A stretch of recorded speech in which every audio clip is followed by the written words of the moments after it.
Let's go. Welcome, everyone. My name is Deshone. I'm known as Deshone, the Auto Advisor.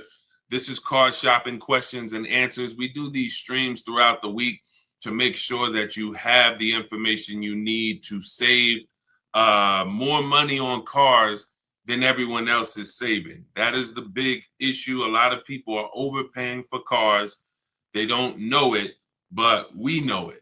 And so I spent 14 years in the car business. So now what our mission is to make sure that you have the information you need to not just save a lot of money, but also save a lot of time.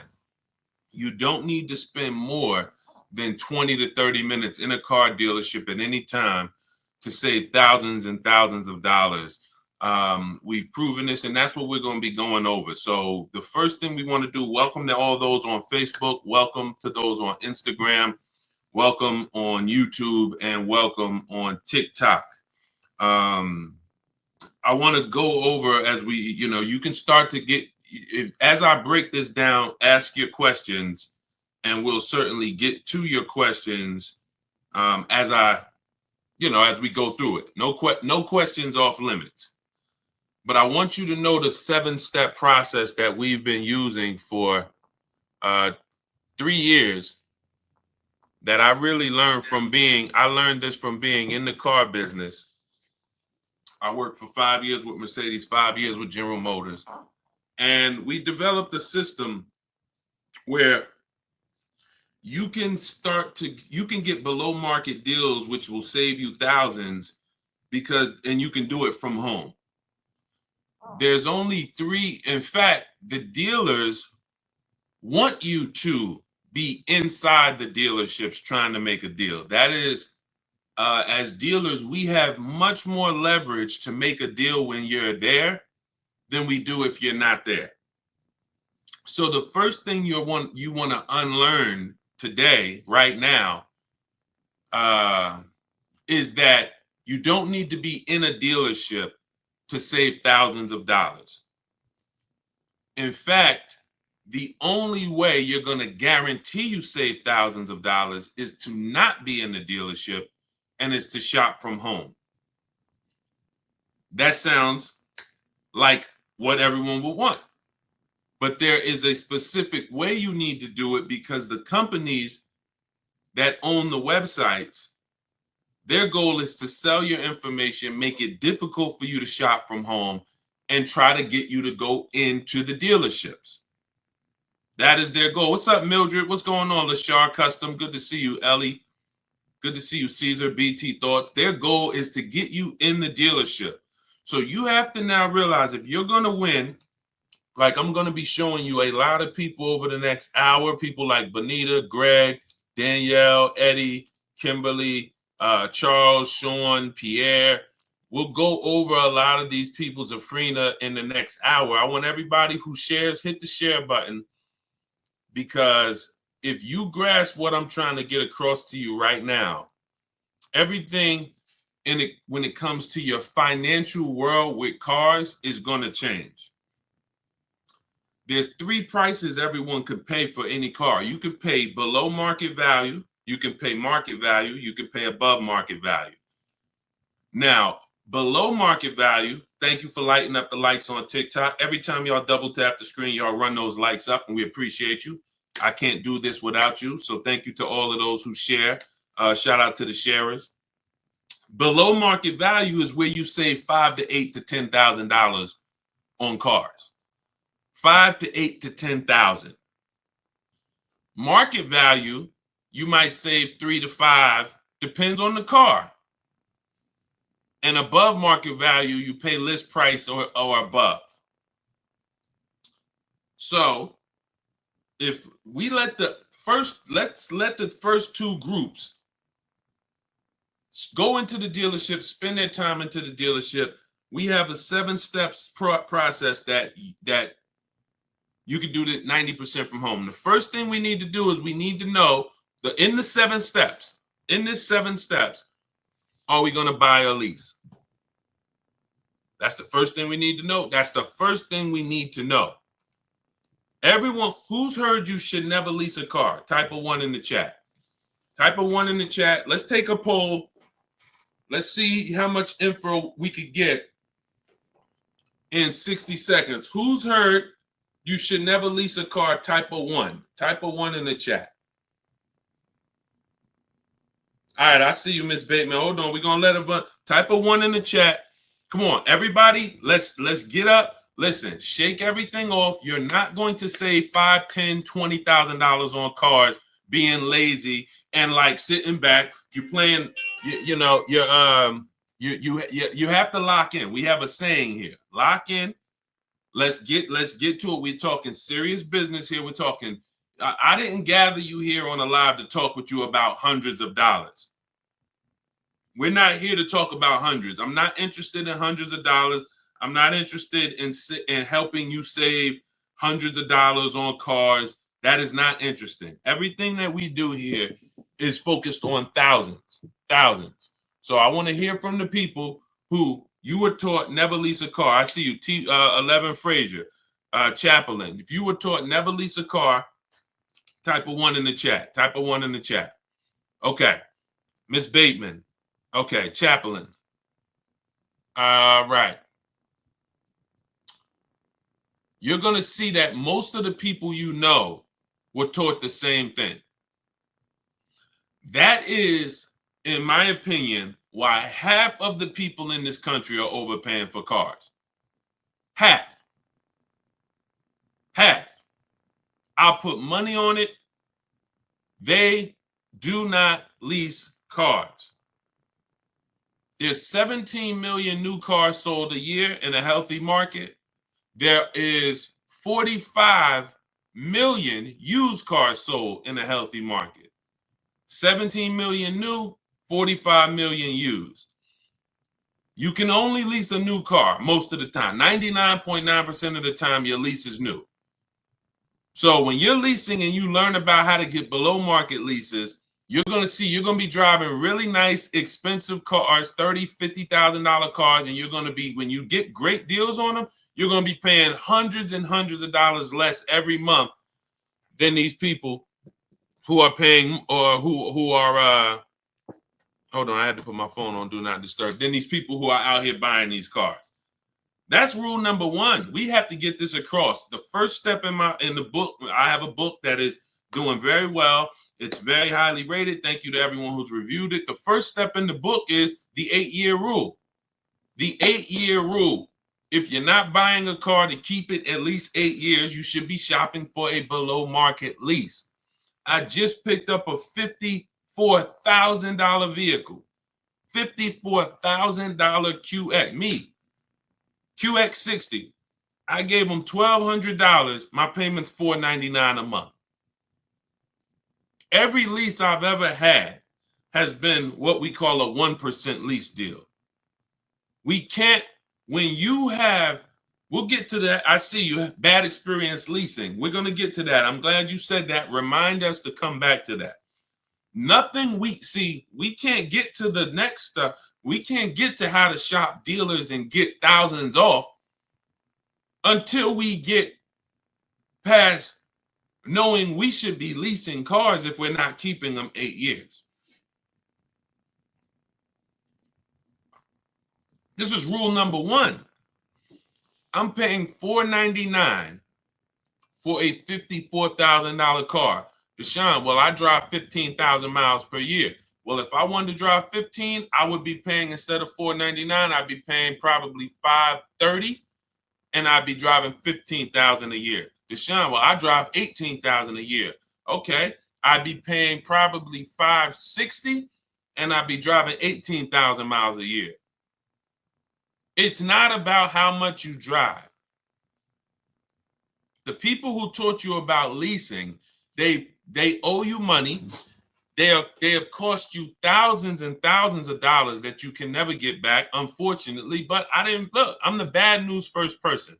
I'm not the person who says, oh, you're doing so good, let me help you do better. No, I have to tell you, you are overspending by $200 to $500 per month because you don't understand leasing. $200 to $500, and you're driving older cars 3-year-old cars, 5-year-old cars, 7-year-old cars for the same prices, where if you just learn how to get great lease deals, you could be driving them with no money down. Let's get this out the way. Everything I'm teaching is in my new digital book. It's called Cars from Home, 7 Steps to Saving Time, Money, and Avoiding Dealerships. We are talking about step 1, the 8-year rule. If you are not buying your car to keep at least 8 years, you should be shopping for a below market lease deal, not a purchase. And you're going to save thousands and thousands of dollars just doing that. Before we talk about getting great deals, shout out to Facebook. Y'all quiet on Facebook and YouTube. Type 1s on Facebook and YouTube. Let me see where y'all at on Facebook. Let me know if you are clear, you're following what I'm saying so far. Type 1s in the chat. Leasing versus buying is the thing that has probably cost you the most money in your life on cars. More money than not being a good negotiator. Leasing versus buying has cost you more money than that. You're not keeping your cars 5 to 8 years. Instead of 17 million new cars a year sold in America, that number, 17 million, that number should be like 35 million. Because people are not keeping cars. They should not be tying up their money in cars. Let me give you an example. Stay by your keyboard, answer this question that I'm about to ask you. You go today, you drop $35,000 on a car, on a used car. Let's say it's a 3-year-old car, $35,000 on a 3-year-old used car. What is that $35,000 cash that you put in that car? What is that car going to be worth in 5 years? That $35,000 used car. What is that cash worth in 5 years? Throw some numbers out there. Let's go. Come on. I know I have some smart people on here. Let me talk to the people who, you don't have to be a genius to follow what we're talking about here. I would stand the reason that if we have some high schoolers on here, this is your first time buying a car, you're gonna learn more than our parents ever learned on this short conversation we're having. But I need you to tap in. All right, I see you. $5,000. I see you. $8,000. I see you. Enjoy life. $15,000. Okay, so check this out. So $35,000 that you trapped in a car. $35,000 that could have been in a piece of real estate. $35,000 that could have been in the stock market. It's trapped in a car. Not only when you go back in 5 years, can you not take the 35,000 out? It's not even 35,000 anymore. It's now worth 5 or 10 or 15. The depreciation is drastic and it's unforgiving. And the only people who should be buying cars are people who are keeping them until the wheels fall off. 10 years, 12 years, 15 years. Because that's how you get your money's worth out of them. You can't put 35 into a vehicle. It drops in value to 12. And then that's when you go and trade it and you do it again with another vehicle. This is how you are structuring your deals. And this is why, besides not saving the money, we haven't even gotten to that step yet. Getting the money off and the discounts. We have to understand structure first. I leased my first car. I was 22 years old. I was leasing a $20,000 or $21,000 Pontiac G6. I was paying $256 a month. It was the best thing in the world. How many of you, as your first car, instead of you paying $400 or $500 a month, or instead of having some $200 or $300 a month hoopty, or instead of buying some $1,500 a month cash vehicle, would have liked to have it where you could drive a new car for $256 a month plus your insurance? Maybe your parents help you out with the insurance. Maybe your parents pay the $200 a month, $200-300 a month, whatever it's good, the $200 a month insurance, and you pay the car payment. This could be better than you putting your child who's in college in a 10-year-old Honda that might still end up breaking down. It's not even a question. It's not even a question. Look at India. India got the Hyundai Elantra Limited for $365 a month. Look, the Hyundai Elantra Limited with the leather, 36 months, 12K, $365 a month, no money down. Look, this is what we do. She ain't going to a dealership to get that done.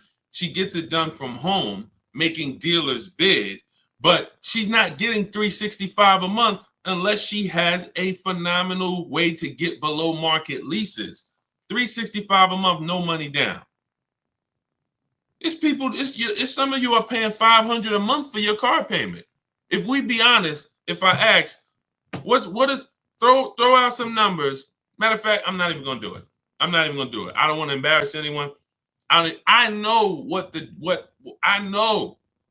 I'm in the industry. I've been in the car business since 2016, since 2006.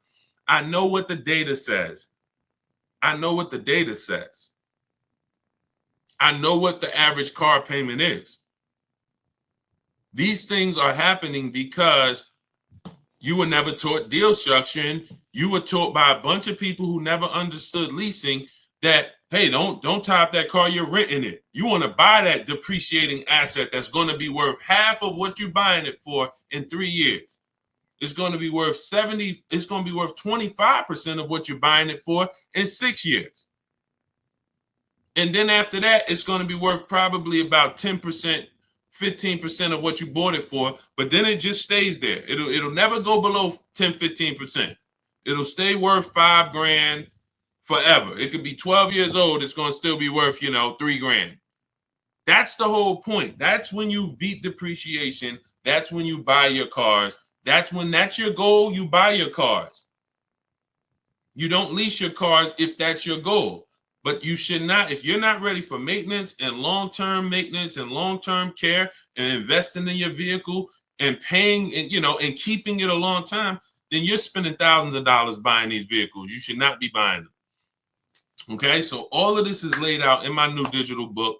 It's called Cars from Home. We're going to get to some questions. We know we got a lot of questions. I see you all. We're going to get, Dolan's going to start pulling your questions in about 2 minutes. So you can type your questions now. Hang on, Dolan, not quite yet. Everything we're talking about, that's step 1 in the Cars from Home 7-step process. So step 1 is the 8-year rule. And if you're not buying your car to keep it 8 years, you should be shopping for a below market lease. If you're keeping it at least 8 years or more, you should shop for a purchase. My new digital book spells out our entire system. It's the ultimate blueprint to do it yourself. Car buying, leasing, new cars, used cars from home. Hence why the name is called Cars from Home. So you can get a copy of it. It's normally $97. You can get a copy as part of my welcome offer to you. You can get it for 75% off, but it's only for 30 minutes. So you can get to my TikTok bio. As long as the timer hasn't hit 0, click the button in my TikTok bio. There's a link there in my Instagram bio, the YouTube comments, or the Facebook comments. And as long as you get there before the 30 minutes, you get a copy of Cars from Home. 7 steps to saving time, money, and avoiding dealerships for $24 instead of the $97. Now, as soon as you pay, make sure you screenshot the thank you page. There's a it says screenshot this page because some of you type your email incorrectly, and then we can't email your book because you typed the email wrong. So you'll have my support team's email. They're there Monday through Friday. Reach out to them, get your book, but try to type your email in correctly. We deliver a lot of books. The system works. And you'll also, on that same page, have the link to open the book. So you might want to save it right there to your phone or to your computer. So you'll get it, 2 ways. Okay, so go grab your copy before the 30 minutes is up. You get it for $24 instead of the normal $97. Now, $97 is still worth every penny. This will be the most valuable book, one of the most valuable books financially you've ever owned. That is my guarantee. And you can read the reviews online. Okay, let's go, Dolan. Bring in the first couple questions. You guys can start typing. Start typing your questions if you have them, and we'll start getting to as many as we can. When the lease was up, took the car in. They said I wasn't qualified to purchase the vehicle, yet they sold me another used car. Later was sued for damages for a car I never had. There's a couple things here that look pretty bad. Let's start from the beginning. When the lease was up, took the car in, they said I wasn't qualified to purchase the vehicle. So if you had some credit challenges, you may have not been qualified to buy that vehicle with a traditional bank. But they maybe they tried to put you in a car that you didn't want, that they could get you approved on. And so what happens is, you didn't want the car, but that's the only car they can get you the loan on. And so that ends up being a bad experience for everyone, because you're now taking a car, you didn't see the market, you didn't see your options, and now you have a bad loan. You don't have a chance to shop the market. Part of why you're overspending, and this is the case for many people, you're not shopping the market. You're not seeing 5 to 7 offers for your loans. You're not seeing 5 to 7 offers before you buy a car. You're not seeing 5 to 7 offers before you trade your car. That's most of the problem. You're not shopping the market. This is all things that can be done from home. That's what we teach, but it's simple to do. You just have to unlearn that old process of what you were taught. So yeah, it just seems like from the get-go, you should have been following a plan of someone that doesn't have perfect credit, and then you would have followed whatever options you had, whatever your best options would have been at that time. That would have been the plan for you. But it should be things that a person with 720, a person with 700, a 700 score can qualify for most leases. A person with a 600 score can't. So the person with a 600 score should not have the same plan as the person with the 700 score. That's why in my digital book, there are paths for people who have the 600 score, for people who have the 800 score, for people who want to pay cash. Everyone's plan is not the same. But yeah, that was the first thing. You should have been moving on a path at this particular point. It's saying, I don't know if you had a chance to recover your credit, but if you need a car, you would still be shopping for a path of a person who doesn't have good credit. There are options for you. The goal is to not, overpay for your loan, your car and your loan. When you have bad credit, you're going to pay a high interest rate, but that should be the only thing you pay for. You can still get a great price on the car. You should get a below market price on the car, but a high interest rate. And that's not what happens. Most of the time, you go and you pay a high interest rate, and then the same car you could have gotten for $18,000, you pay $20,000 for it. So you give the dealer $20,000 and a high interest rate. You should have found that car for $18,000 and then just paid the high interest rate. You got to separate your loan from the car purchase. So these are things that we teach in a step-by-step manner. But, there's a lot there. You need a plan. Stop winging it. Stop winging a 5-figure transaction. Go ahead, Dolan.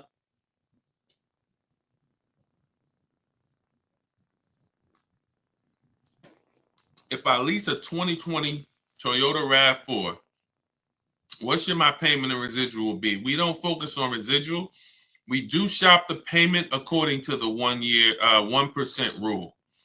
So everyone who's savvy with leases understands the 1% rule. For those of you who don't know what it is, if your lease payment is 1% of the MSRP or less, no money down, you have a steal. So if you're looking at a $30,000 car, if your lease payment is $300 a month or less, it's a steal. It's a steal. There's incredible value When you add up all of those payments, the amount you paid to drive that vehicle is going to be incredibly low. Incredible deal. That's the 1% rule. Now, we estimate a good deal to be 1.25. 1.5 is where we cap it. So I created the 1.5% rule when it came to bad lease deals, because we knew about the 1% rule, but we didn't know about bad lease deals.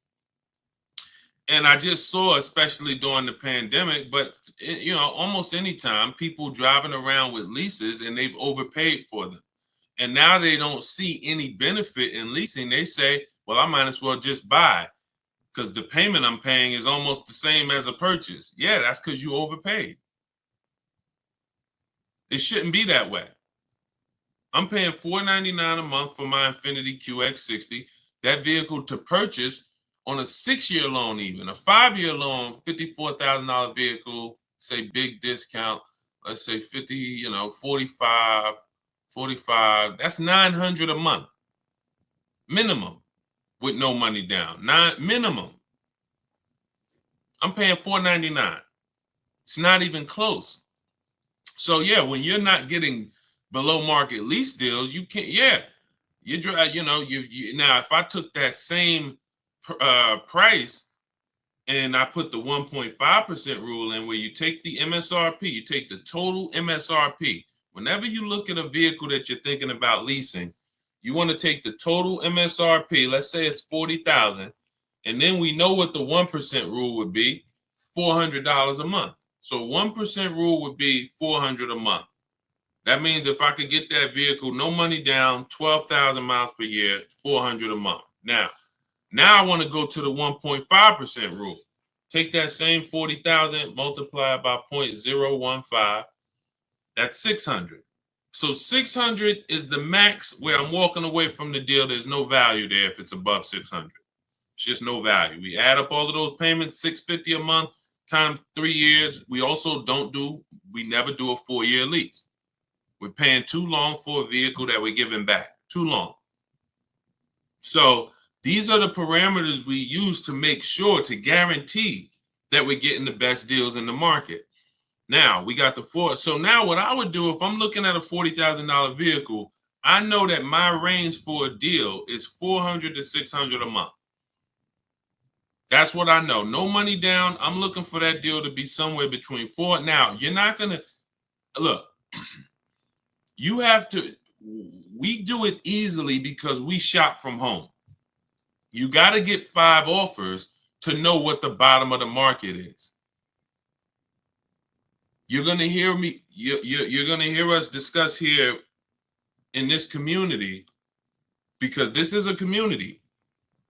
We've got thousands of people who've used the Cars from Home system for the last 3 years since we came to TikTok. This is a community, but there are people who take it more serious than others.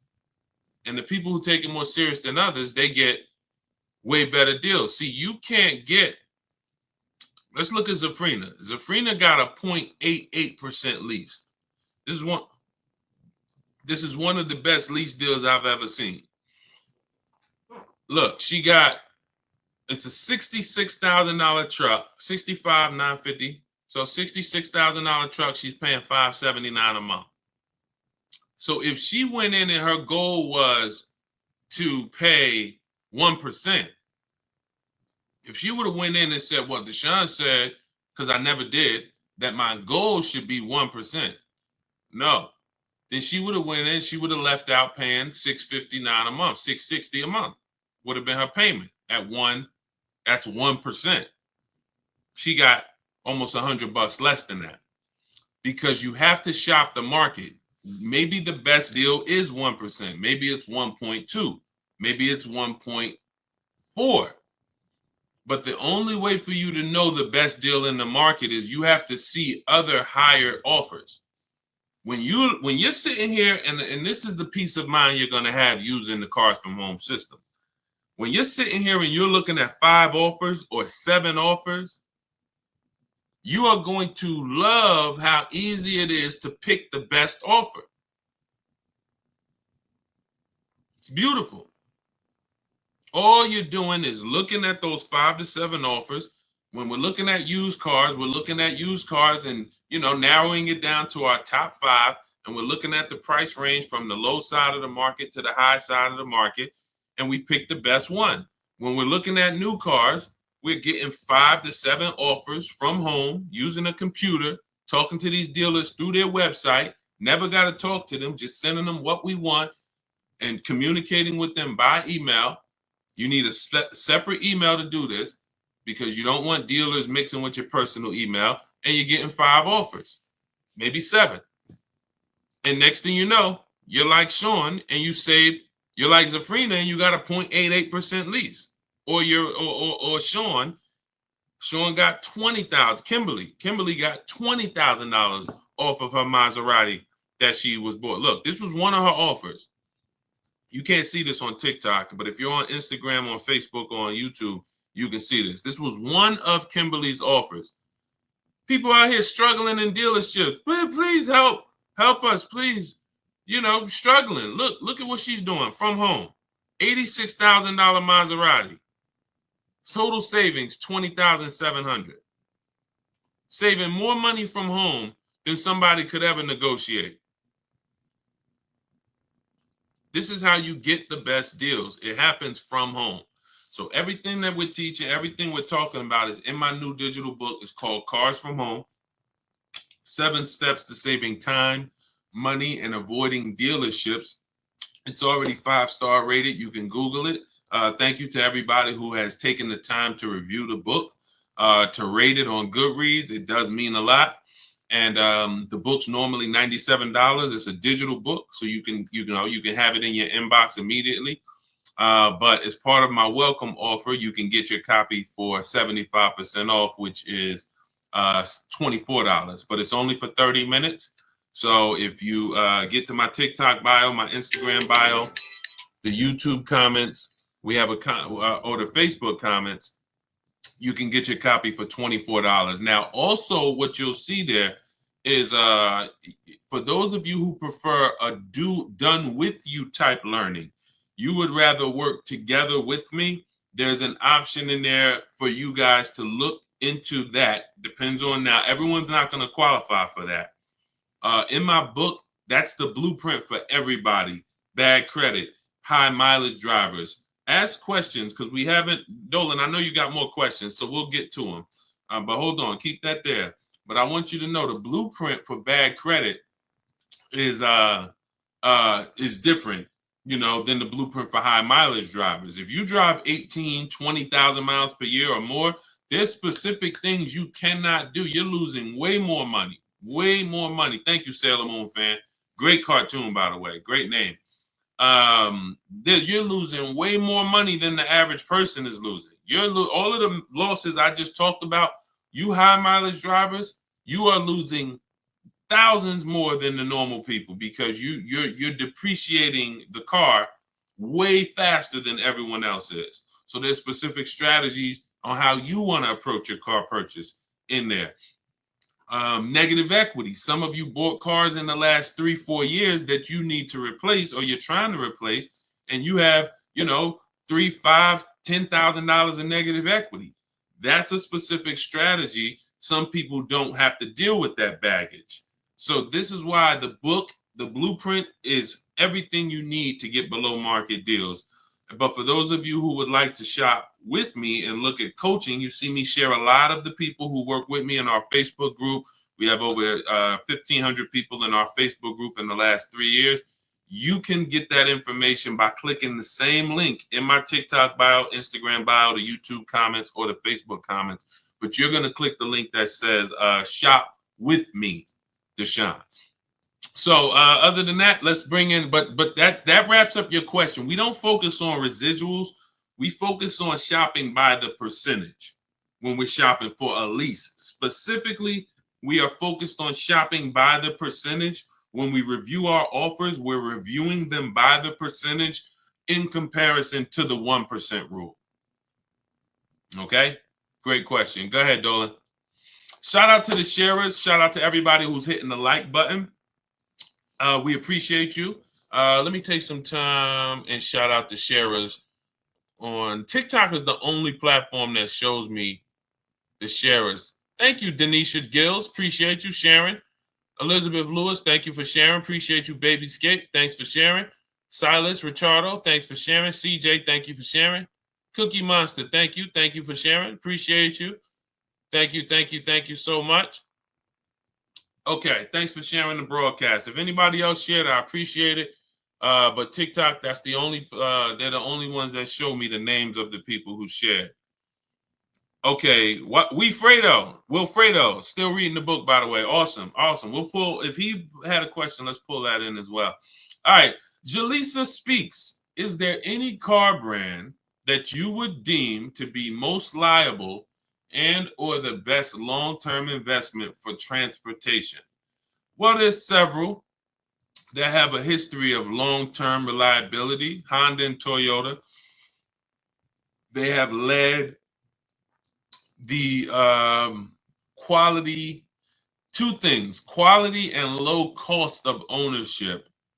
They've led those charts for so long, Honda and Toyota. Now, if you say, well, you want to go with something a little more fancy, then you would go Acura and Lexus, which is Honda and Toyota's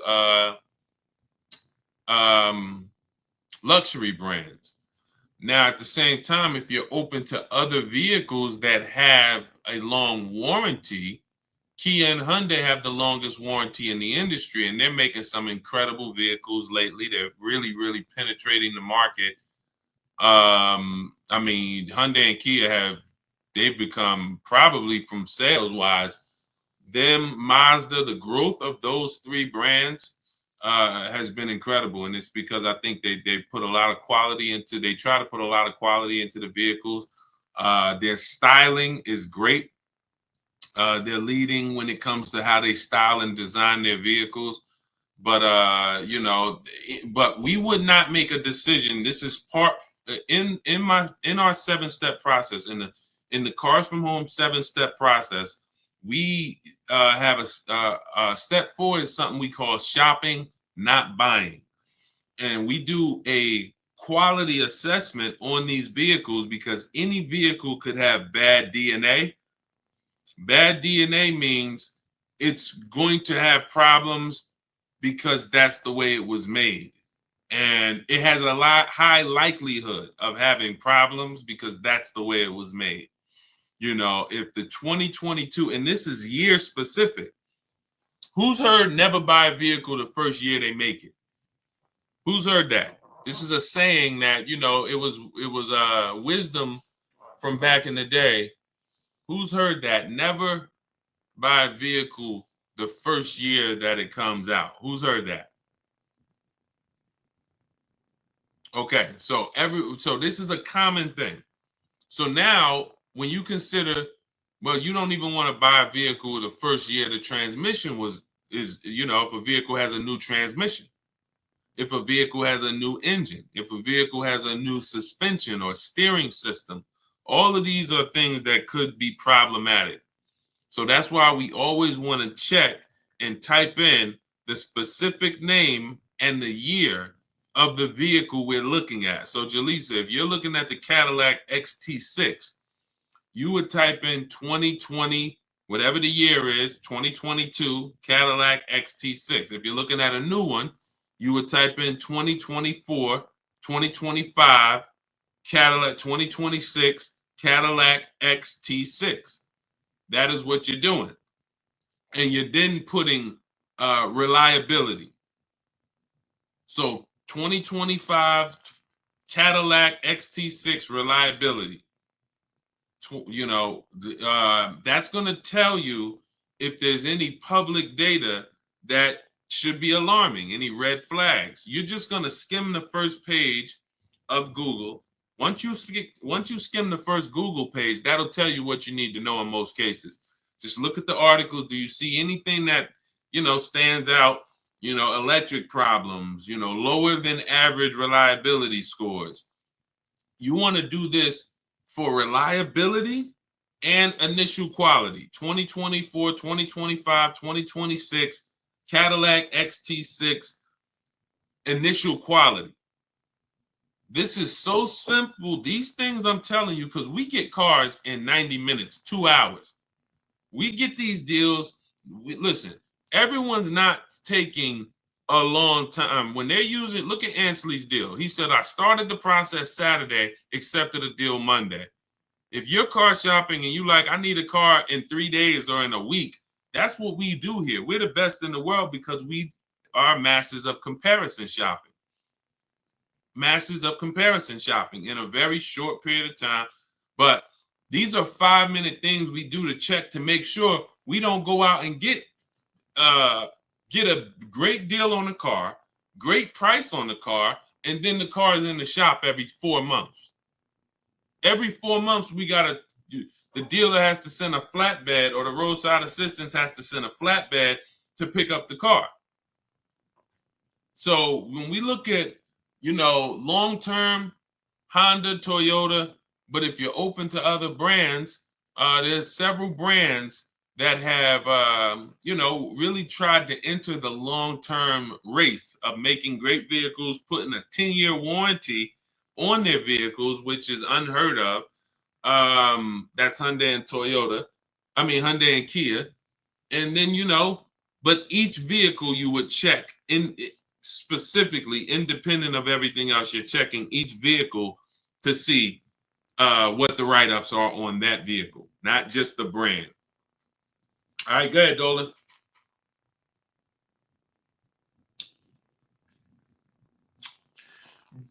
Brand new to you and you're live. Welcome. What's a basic credit score needed to start with a lease? Usually, I would say above 660. You can, but it's not just score.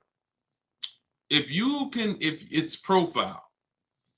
So let's say you are 660. One of the strongest things that you can have on your profile is on-time car payments. When people see on-time car payments, banks feel much more comfortable. If you were just paying $400 a month for 2 years on time, they feel much more comfortable giving you a $400 a month lease payment. Now, another thing, you're not wait, let me go here first.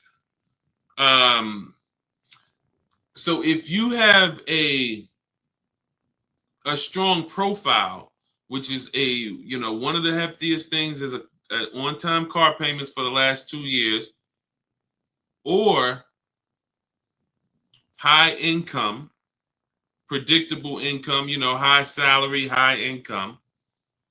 So you got a 640 score, but you make 120,000. That's part of your profile. But I like to see people get out of that manipulation zone. That manipulation zone is anywhere from 660 to probably about 650 to 680. Once you see that manipulation, they might tell you didn't get approved tier 1. That's why you got to have backup offers. So if somebody tells you didn't get approved tier 1, they might say, oh, the payment goes up $100, but it's not supposed to go up $100. Maybe it's not even supposed to go up. They're just taking a shot at you because they know you don't know better, but you got a second offer. Hey, well, look, I got to check with the second offer. Can you call and see? And we do all of this from home. I even have a script in my book for what to say when they tell you you're not approved tier 1. Now, I don't have many scripts. Most of the scripts we use, if not all of them, are for talking to managers. We're not speaking to car salespeople. So we are using scripts. The only time we're speaking with car salespeople is if we're setting up a test drive. And once we set up that test drive, that's it. Obviously, when we come in to pick up the car salesman is going to help us. But all of our everything is done from home. Nothing is done with salespeople. And really, there's no talking. So if you're somebody who you don't like talking, you don't want to try to remember what to say, then the Cars from Home system, you're just like the people who've come before you. Teddy, none of these people like talking to dealers, going to dealers. Look, Jen, Rosalie, You know, I think we get a balance of men and women. Tasha, Pierre, Ansley, you know, and you see that you could see their deals. You know, some of you could see their deals. So the point is, you know, all of this is in the blueprint that I wrote. It's called Cars from Home. It's my new digital book, Cars from Home: 7 Steps to Saving Time, Money, and Avoiding Dealerships. We spent a lot of the first 20 minutes talking about the first step in our process, which is leasing versus buying. If you missed that, you could go watch the replay on some of these other platforms. You cannot get great deals if you don't understand. Stop buying cars if you're not keeping them 8 years. You are losing thousands and thousands of dollars. There's no way. We went on it. You know, we'll go deep on it on another stream, but you can watch the replay. There's no way for you to get a great deal. That's probably why some people are asking about, wanting to make sure that they have the credit to lease, because that's what we spent the first 20 minutes really hammering, is that, in my opinion, I think 30% of the population is buying when they should be leasing, just because they don't understand it. They don't understand how to structure their lease, pick the correct mileage, and they don't understand how to shop for leases to make sure they don't get they're not overpaying for a lease. So, but yeah, everything is laid out in my book, step by step. You're going to know exactly how to get below market lease deals, below market new cars, below market pre-owned cars. These are different strategies. Bad credits in there. You don't have to worry. You have an exact path for if you have bad credit, high mileage, negative equity. And normally the book's $97. But as part of my welcome offer, you can get yours for the next 30 minutes for $24, 75% off. That's my welcome offer for 30 minutes. So go grab yours. In my TikTok bio, there's a link. My Instagram bio, there's a link. The YouTube comments or the Facebook comments, get there before 30 minutes. You got your copy for $24. You can see by the reviews, if you Google the book and read the reviews, the book is worth every bit of $97. But, if you get there before 30 minutes is up, $24 is better. Make sure as soon as you pay, you screenshot the thank you page. Sometimes you type your email wrong. We're going to email you a copy, but we have a great email system, but sometimes the email is wrong. Make sure you check your spam for the book. Sometimes if you don't see that book in 5 minutes, check the spam or the junk folders. But then you'll also have my support team. As soon as you buy the book, screenshot that page that has my support team's email. Monday through Friday, reach out to them, and they'll make sure you get your book. You also, lastly, as soon as you pay, there's a link for you to open your book right on the page there. It'll say, click this link to open your book, and you can save it right to your phone or to your computer.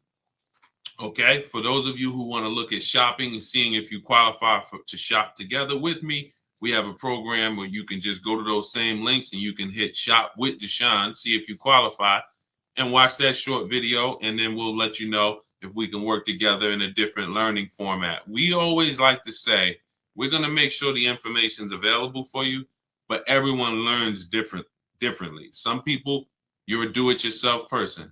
Some people, you're a do-it-done with you person. You like to do things with community. That's why we have over 2,000 people with you that have come before you. We have over 1,500 people in our private Facebook group. We have dozens of people on our private Zoom calls. That might be better learning style for you to learn the Cars from Home system. It doesn't matter. You might be able to just sit and watch the lives and just watch our live stream, put it together, piece it together, and you're getting below market deals that way.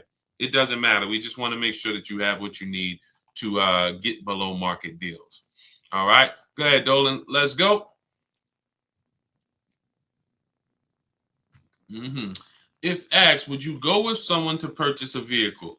So we actually we're testing a new program. It's not even a test. We've tested it already twice in the last 3 years. We have to make sure. We had to make sure before we launched this done for you solution that we had the team and the staff. So that program is not a program that we can let everyone into, and it's not a program. It's sometimes we're going to have to close it because we can only take a few people at a time. But if you go to those links, you'll also see a button that says shop for me. You can also visit the same links in my YouTube comments, Facebook comments, the TikTok bio, or the Instagram bio. You'll see a button that says shop for me, and that you can book a call. You book a call with the team and see if you qualify for the shop for you. So as I said, there's no excuse. There's no excuse for anyone to be overpaying for cars at this particular point. You have tons of free information that I'm going to put out. You can get your questions answered on this stream. You can write all of this stuff down. You can watch 30 live streams, piece it together, and you will get the same deals that you're seeing a lot of people get that I share, and the same deals I'm going to get.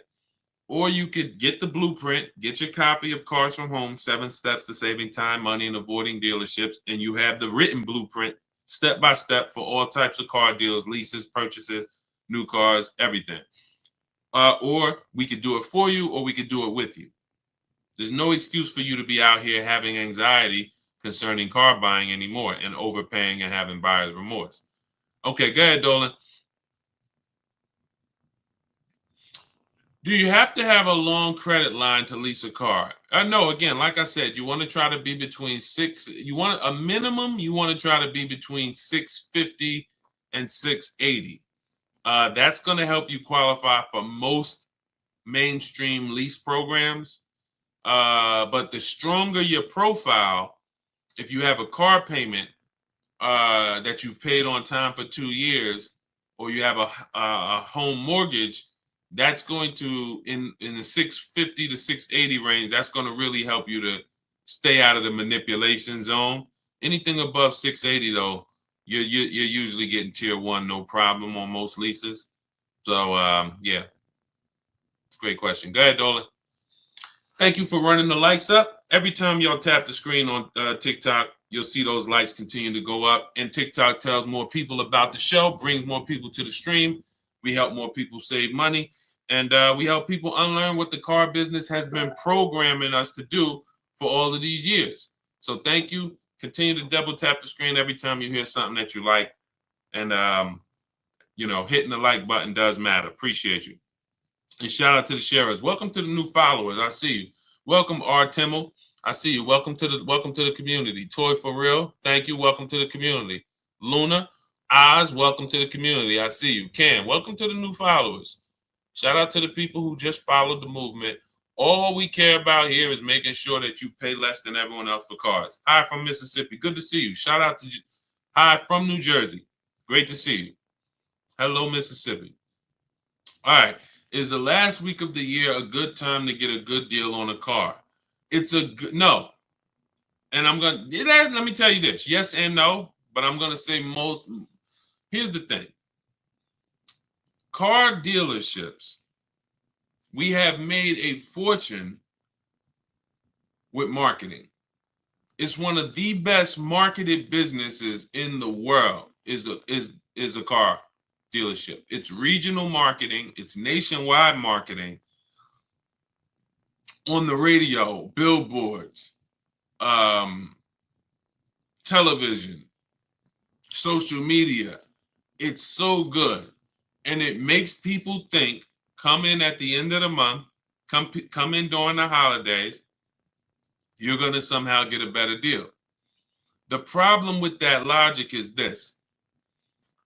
The deals that you see, look, when I share deals like India's deal, $365 a month on her limited.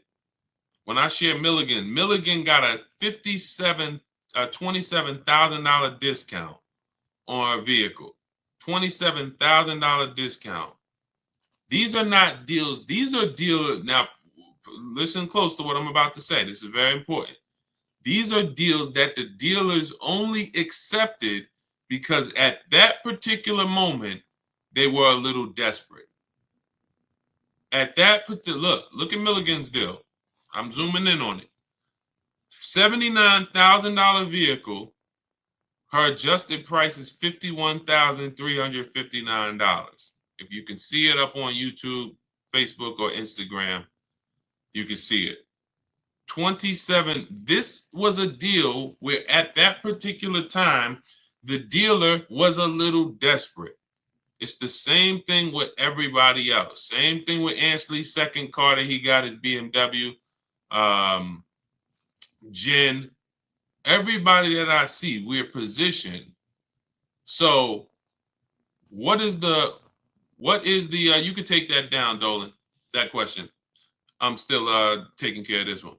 So when it comes to the end of the month and the end of the year, you're not getting there's no desperation.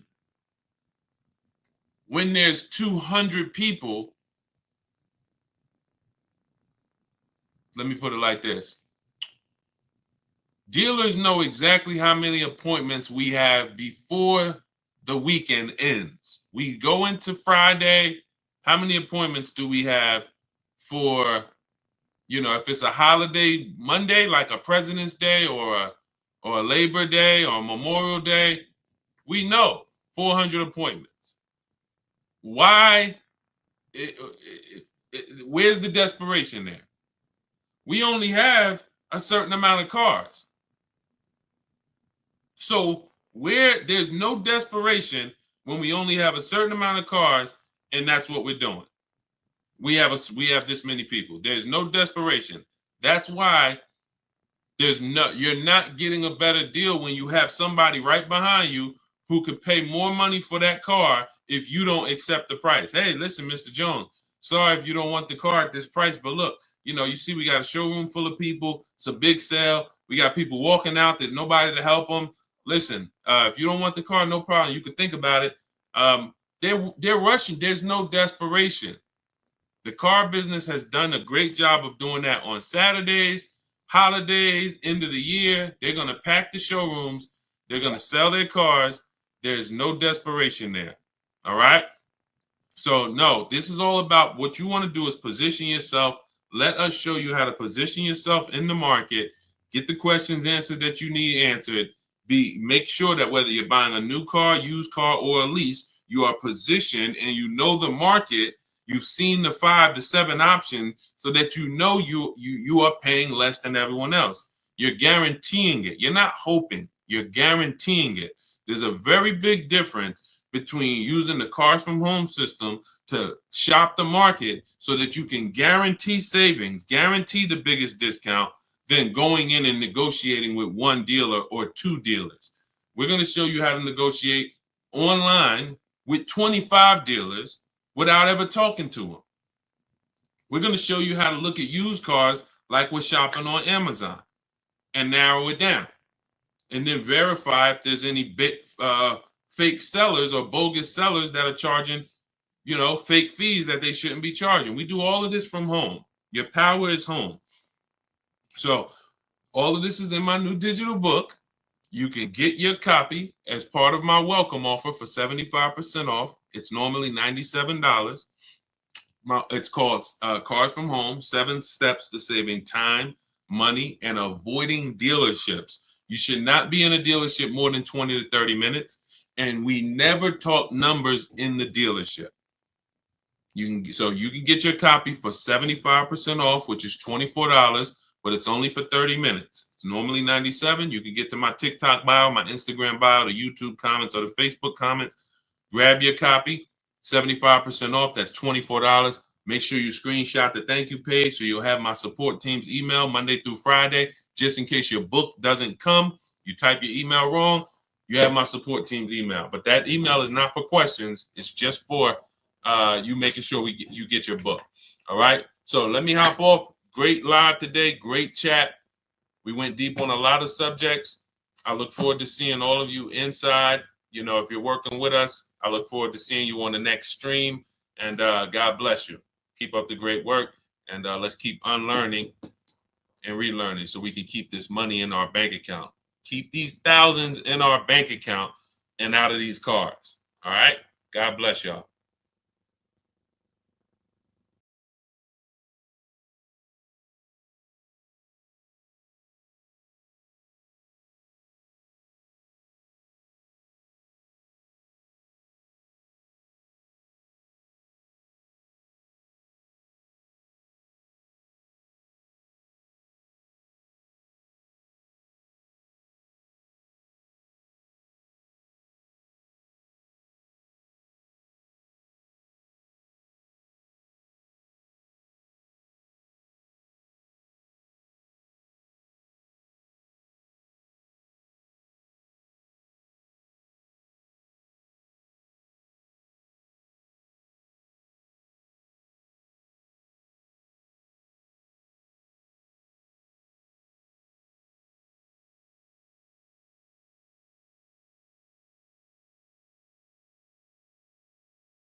All right, I'm excited today because I am fresh off buying a couple cars myself.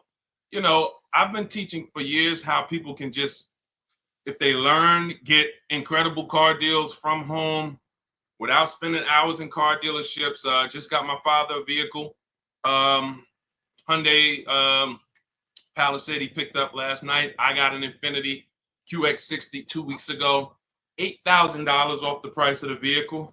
I don't know exactly how much he said because I didn't look at how much off on that Hyundai. I do know there's no one driving a Palisade less than him.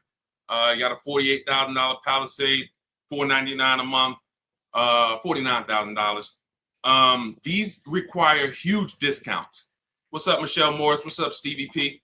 This stuff is the stuff that we literally, even as my dad was picking up the vehicle, he was just like, man, you really do this stuff. And I'm like, and I've gotten cars for him for years, you know what I'm saying? I've gotten cars for him for many years. But to see that many of you, here's your problem. You're totally impatient. I want to help you through that. That's why every time you see me, you see unlearn, relearn. But what I find is that you guys, unfortunately, you've been programmed. And I can't say it nicer than that. I need to let you know, as a former car salesman for I've been in the car business since I was 22, 2006. I've worked for the biggest brand in the world in Mercedes and the top 3 dealerships in the nation at Ray Catena and Edison. Yankee Stadium, 2011, where $300,000 was what most people were making who had been there. So I came at 28 into the top of the top. I'm telling you as an insider that you can do this. You can do everything that I teach. You can do everything the people that have learned from us teach. You see, I'm going to be sharing dozens and dozens of people beside myself, but because I just got a couple cars, obviously I'm going to come on and talk about the money we just saved right here. Both deals that I just made were made right here. Where you see me at, where I do these streams from, if I showed you my emails, you would see, wow, Deshone, all the work was done right here. That's how I want you moving. That's why our entire system is called Cars from Home. It's a mindset. It's not just a process, it's a mindset. I saw people in those dealerships as I was picking up these cars, and they were miserable in there, sweating, and some of them outside smoking cigarettes, stressed. This is like, you're literally giving a company 5 figures, $10,000 to $100,000, and you're outside like this. So what we're going to talk about over the next hour is the Cars from Home system, how it's been. This is proven. What we got to get you to is to where you believe in yourself. See, I don't have a problem when people don't believe in me because there's so much about me out there. It's proven. Somebody can say, hey, go here. Do you realize Deshone, the auto advisor, is the only person that you can find, if you look, hundreds of people who use his stuff and actually save money from home. So it's not that I'm not trustworthy. It's not that when you see people who we share in our streams, Tope and Bonita and Greg and Danielle and all these people sharing their car deals, it's not that you don't believe that these are real car deals. It's not like you're saying, hey, did he make those up? It's not that. We got to get you to believe that you can do this. And that's what we want to talk about, is how simple this is. We obviously will answer questions, so you guys can start typing your questions. We'll get to as many as we possibly can. But I want you guys to know that this is something where you can leave your strategies at the door. Everything we'll be teaching today is out of my new digital book. It's called Cars from Home, 7 Steps to Saving Time, Money, and Avoiding Dealerships. It's the entire blueprint.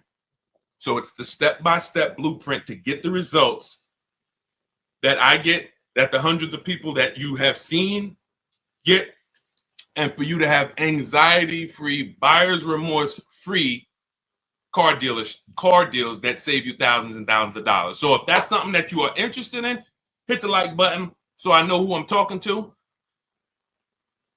Hit the like button, keep tapping the screen. On TikTok, if that's something that you're interested in, let me know I'm talking to the right people.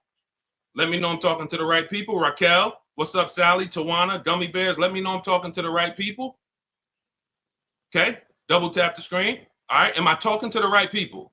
Am I talking to people who care about their money, who like Deshone? Give me the strategies. Don't hold back. Let's do this. I care about my money. I see it. All right, y'all keep running those likes up. Okay. While we're on the stream, you guys can get your copy of Cars from Home, 75% off. It's normally $97. That blueprint that I'm going to be talking about, it's in my TikTok bio. It's in my Instagram bio. We put a link in the comments on YouTube and a link in the comment on Facebook. That's going to get you 75% off. So you won't pay the $97. You get there before the 30 minutes is up because it's only for 30 minutes. You get it for $24. It'll be in your inbox by the time we finish the show. And you can also now screenshot that thank you page, and you'll see as soon as you pay, there's a link at the bottom of that page to open the book. So you can save it there, save it to your computer, but I also email you a copy. Okay, Dolan, let's get the first question in. Guys, you can keep typing your questions as we go through the show. Love the book. Thank you, JC. I was wondering, can you use the same strategy you teach also when trying to get a below market lease on an exclusive car that will need to be ordered to get all the options I want? If I'm ordering an exclusive car, right now we're using this, we're shopping for a customer with a Range Rover autobiography. Doesn't matter. I'm talking to dealers in our team is talking to dealers in six states. Exclusive, more reason to actually use competitive shopping because the numbers are larger. When you see the premiums that some of these dealers are charging for exclusive cars, 100,000, 50,000 over list price, the potential for you to save or overpay is greater. So absolutely, competitive shopping is something you should do with any vehicle from whether it's a Hyundai Elantra base model or whether it's a $400,000 Lamborghini. Competitive shopping, because each dealer is individually owned and operated and they set their own prices. So the key to saving the money fast from home is making them compete. Okay, definitely. Never want to put ourselves in a position where we're looking at one dealer who has convinced us they have the only car. If I'm ordering a car too, JC, good thing about ordering is everyone can bid. When you get an exclusive car, dealers get something called allocation. That means I only might get 3 Range Rover autobiographies a quarter or a month. I'm sorry. I might only get 3 G-Wagons a month. So some dealers have used that. They don't have allocation, so they can't put an order in. But other than that, we use a strategy called the 25 to 5. For new cars and leases, we connect with 25 dealers online. You know that, JC, because you have the book. You can do that with an order. You do it before you place the order because now you have a bunch of dealers who can bid. When you go do that strategy, not everyone's going to have a car you want, but on an order, pretty much everyone could get a bid in. And I remember we had somebody who was getting a brand new BMW. I think it was an X4M when they first redesigned it. And she used the strategy, and every dealer wanted list price or over list, and the best offer she got was $3,000 off. So there are dealers who want the unit, but you got to be patient. You got to be positioned. Okay. And what we do is help you be positioned. Okay. Great question. Go ahead, Dolan. Keep typing your questions. Simply Trick. What's up? Shout out to the people on TikTok, Matthew Forrest. If you want to talk cars, if you're ready to talk money, then come on in, get your mind right. We're talking money here. We are talking big money. I'm not here to talk to you guys about hundreds of dollars. I don't care about hundreds of dollars. God bless you. I know there's some people who will sit on the stream to figure out how they're going to save a couple $100. Times are tough for some people. Respect. That's not what we're here to talk about. Every mistake you're making with your car deals, it's costing you thousands of dollars each time. You think when you buy that car and then, it broke down, or you buy that car and you find out you overpaid for it, that's not $1,000 mistake. That's a $5,000 to $10,000 mistake we're making because we unfortunately have been taught to wing the second most expensive process we'll ever be involved in. Most of us, most expensive process is our home purchase. But all of us, even some of us, you haven't bought a home, you can see cars have been your most expensive purchase in life. And unfortunately, the industry has taught you to wing it. Just, play it by ear and feel. No, we don't do that. That's how you end up making the dealers 5-10 grand, huge commissions. And unfortunately, it's at your detriment. So if you're serious about that not being you, then tap in, tune in, lock in. Would you put a large down payment down on a used car? I would. When we consider down payments, this is a great question. You want to consider what are the rates, and can we actually pay the car off sooner versus use the bank's money if the rates are high.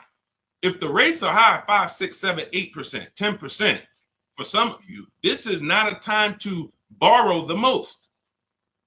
The time to borrow the most is when the rates are cheap. If they're giving you 0%, I used to have people, and now listen, this is conflicting information. You'll hear people like, I'm not gonna mention names. God bless them, they have the best intentions. Unfortunately, they're not taking into account real financial advice. You'll hear people say always pay cash for cars. When I was I'm fortunate that when I worked at the dealerships I worked at, I always worked in blue collar, white collar towns. And I worked with people who, worked on Wall Street. So a lot of customers from Wall Street, $300,000-$400,000 a year or more.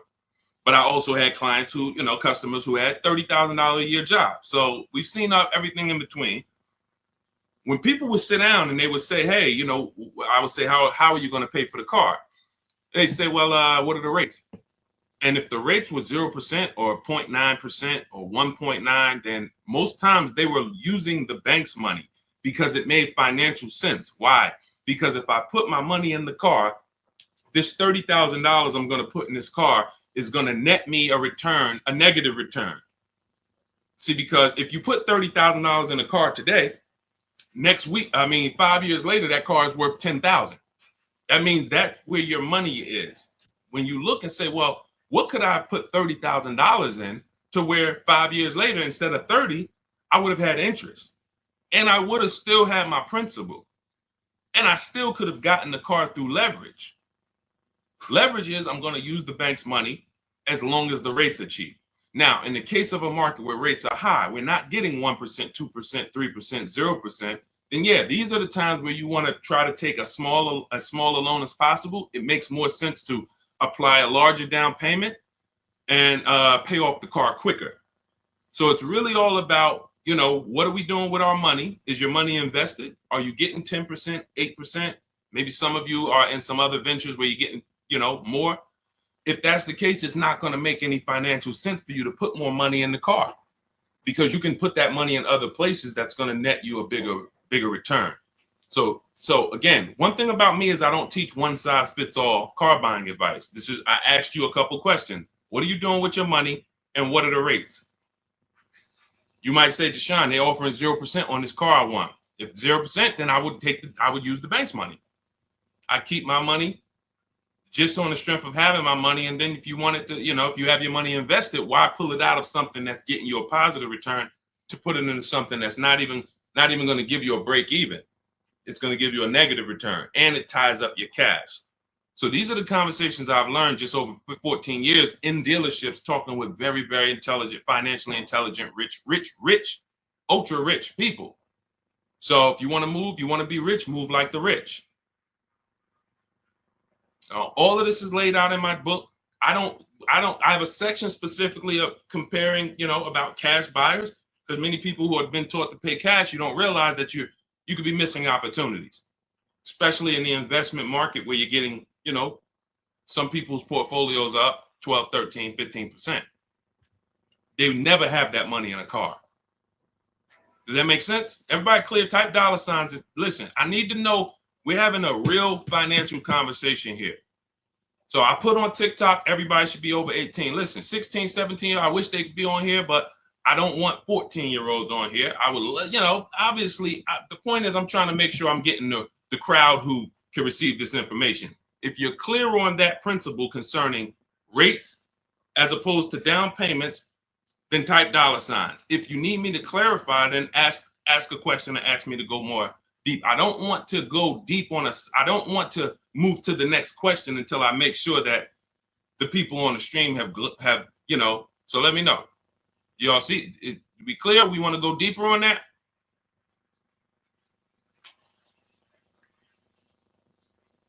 I see you, Ruth.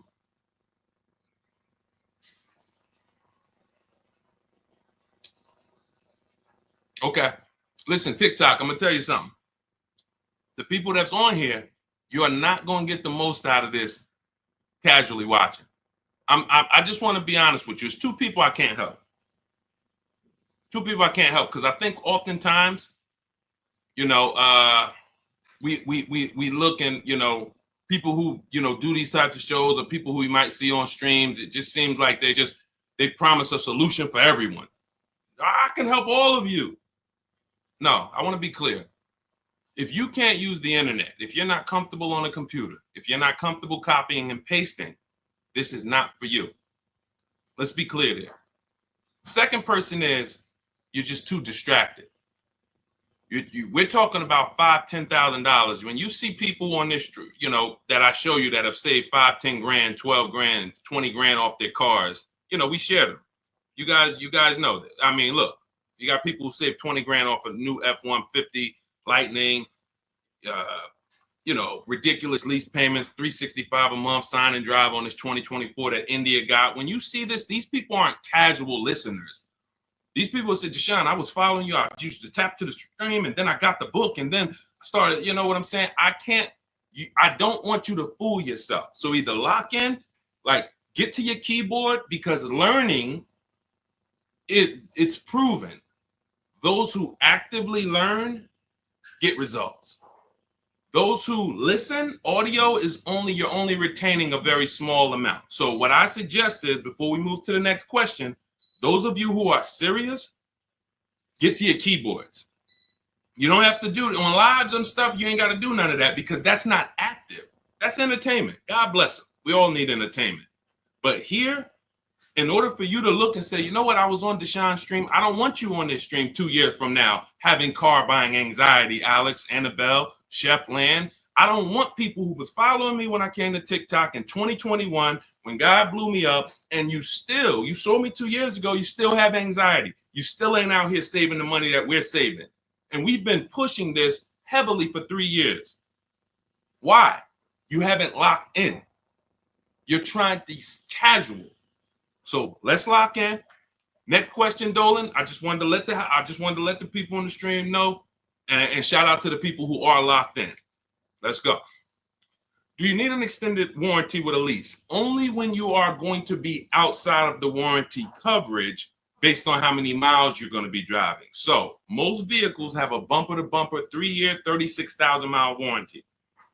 Now, when you consider that the average lease is 12,000 miles per year, but there are leases for 15, 20. You know, we teach about high mileage leases here, 25,000. Jen got a high mileage lease on her Honda CRV hybrid. Her best deal out of all the dealers, because we shop 25 dealers, we do it from home. Her best deal on this vehicle is $40,000. It was $512 a month, no money out of pocket. Come pay $512 a month. That's your deal. Now she bumped it up because our formula when we're shopping for our lease offers is always to shop with 12,000 miles per year. First payment down. I want you to write this down. Everybody who's locked in, write this down. This is how, I mean, unless you have my book. If you have my book, you don't need to write this down because it's in there. But this is how we shop our lease offers. 12,000 miles per year. First month's payment only due at signing. We tell them assume tier 1 credit, and taxes and fees go in the payment. 3 years only. We're open to 39, but we are not open to anything longer than that. Why? We're paying too much money for a vehicle we're giving back, or we're paying too long for a vehicle we're giving back. All of you out there who have a 42-month lease or a 48-month lease, just take your contract, look at the payments, add them all up. You'll see you overpaid, unfortunately. Sorry to break the bad news to you, but someone has to, so that you can stop making these expensive mistakes. So that's the format of how we shop structure-wise. We see all our offers with first month's payment due at signing only. That's why when you see Ansley, for $58,000, $554 a month with first month's payment down. Because if you can get the vehicle to your desired monthly payment budget without any down payment, that's what we do on leases. If we can do a sign and drive and it's in our payment, we'd rather not put any money. It's in our payment budget. We'd rather not put any money down, because the more money you put down on a lease, that money is at risk. There's two ways you can lose your money on a lease. Write this down. If the vehicle is your down payment, if the vehicle is stolen, or if it's total. If it's stolen and they don't find it, or if it's total. So that's how so now, going back to your question about do we need an extended warranty, once you look at what the bumper-to-bumper warranty is on a vehicle, if it's some vehicles like a Mercedes or Infiniti, it's 4 years bumper-to-bumper, which means, and they'll give you 50,000 miles. So there's a higher bumper-to-bumper threshold there. You just need to know, based on my lease, is there going to be a period of time where I'm driving this vehicle with no bumper-to-bumper warranty? Now, you might have a powertrain warranty, which covers the engine, the transmission, things of that nature. But if the electronics begin to fail or malfunction, if your bumper-to-bumper warranty has expired, then yes, you would be exposed. So you can get an extended warranty in that particular case, but I would only do this on vehicles that are extremely expensive to maintain. I'm not really looking to add an extended warranty to a lease unless I'm dealing with like a high mileage lease on a Range Rover or something that I know when it breaks is very expensive. Other than that, we're not looking to add extended warranties on leases. Typically you'll be out of that vehicle before you won't be able to have the vehicle long enough to have the warranty make sense. Okay. What's up, Primo? What's up, Nick? Kelly Tipple. Go ahead. Next question, Dolan. Everything that I'm teaching is out of my new digital book. It's 5-star rated. You can Google it. It is called Cars from Home. 7 Steps to Saving Time, Money, and Avoiding Dealerships. We save time and we save money. I'm not into saving money and being in dealerships for hours. Who enjoys being in dealerships for hours? Listen, that might sound like a weird question, but there are some people who get a thrill out of it. Anybody? Yes? Enjoy being in dealerships? Enjoy? Anybody? Who hates going to dealerships? Who hates being in a dealership? TD Brewer. What's up, Gus? What's up, Kenyon? Yep. D. Will. He said me. Kellen. Yep. I enjoy it, but has to be quick. Yep. Londa. Me. Yep. Look, Marquise. No more than 2 hours. Now, when we talk about the time, you can save time and not money. You can save money and not time. So you can go in and say, well, it took me 10 hours, 2 days, 3 visits to save $10,000. Well, you might have saved money, but you didn't save time. We want both. And then we have a third caveat in that title. It's avoiding dealerships. So 7 steps to saving time, money, and avoiding dealerships, because we don't need to be in dealerships to save the time and the money. Clear? That's the name of the book. So you can get a copy of it. It's 75% off. It's everything I'm teaching. Now, obviously, you guys can see I don't hold back.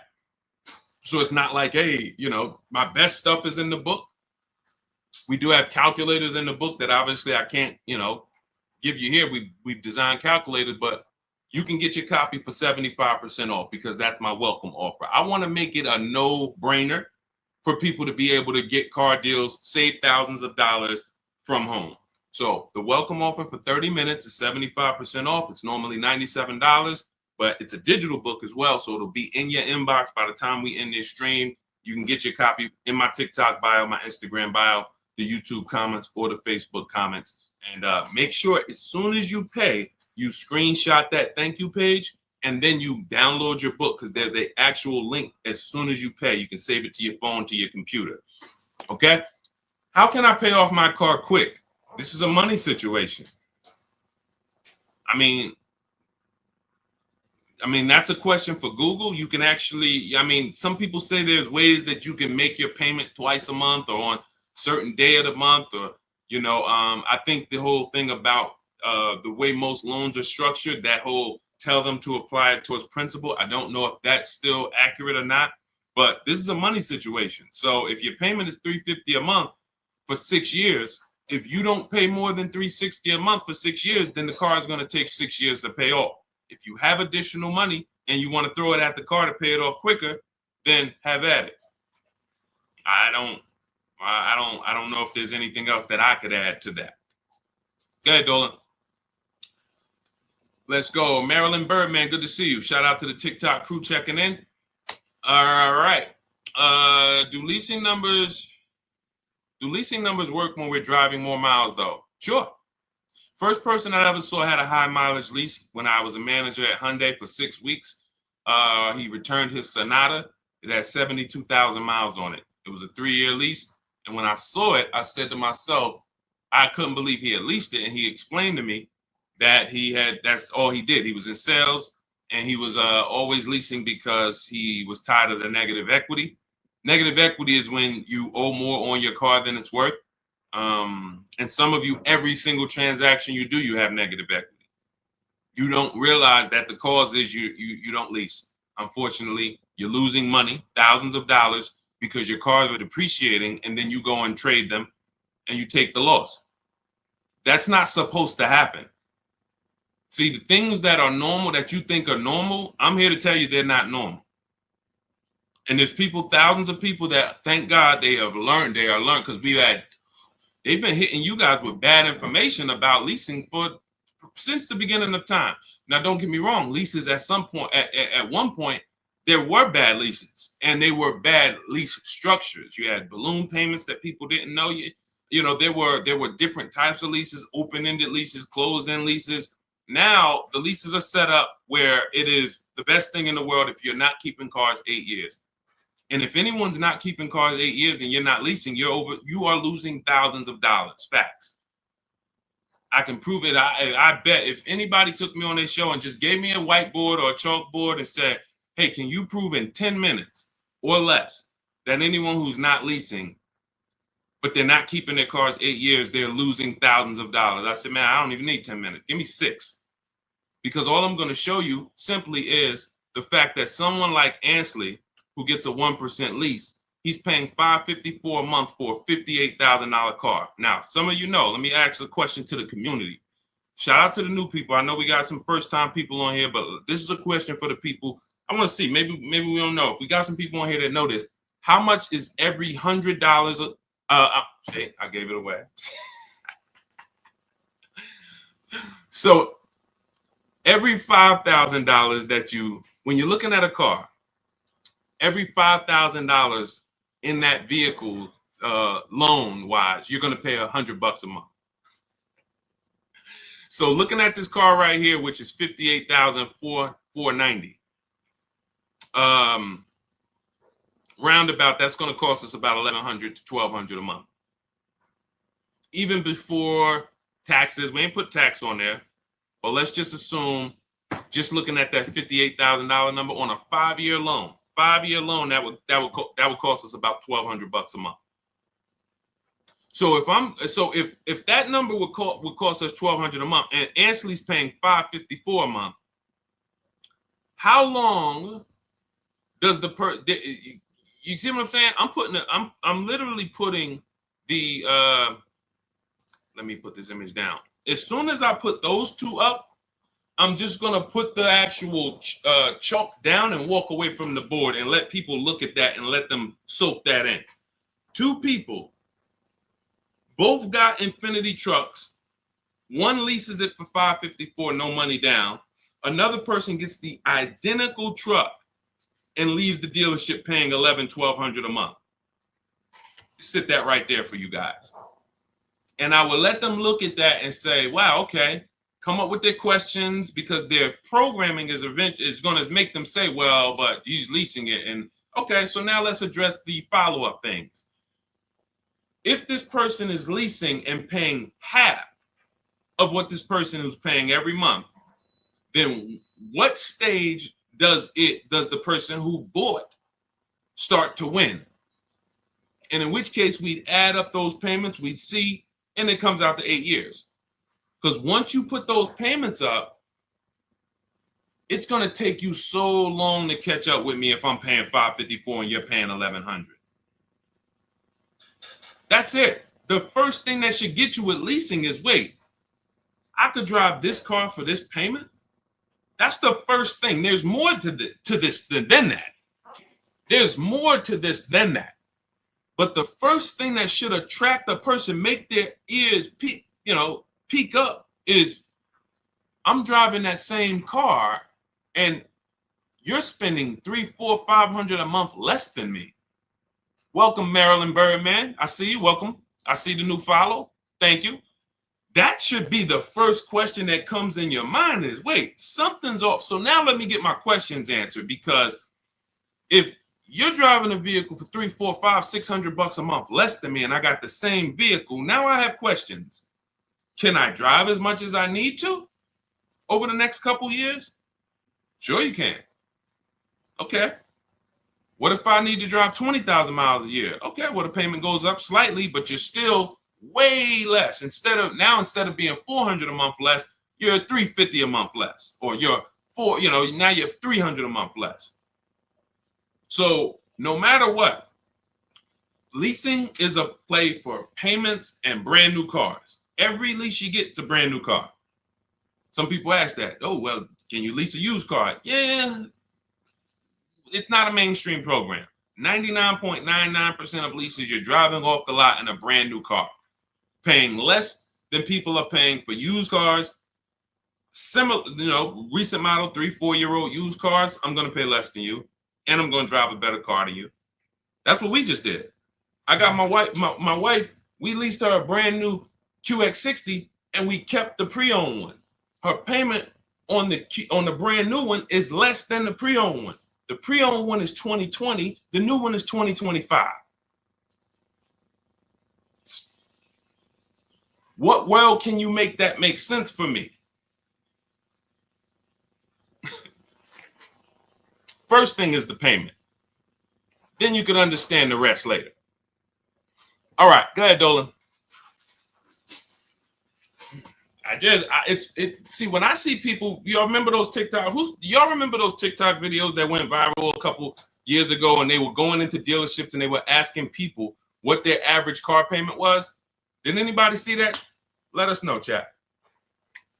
Anybody see when they were going into dealerships asking car salespeople what their average car payment was? Anybody saw that?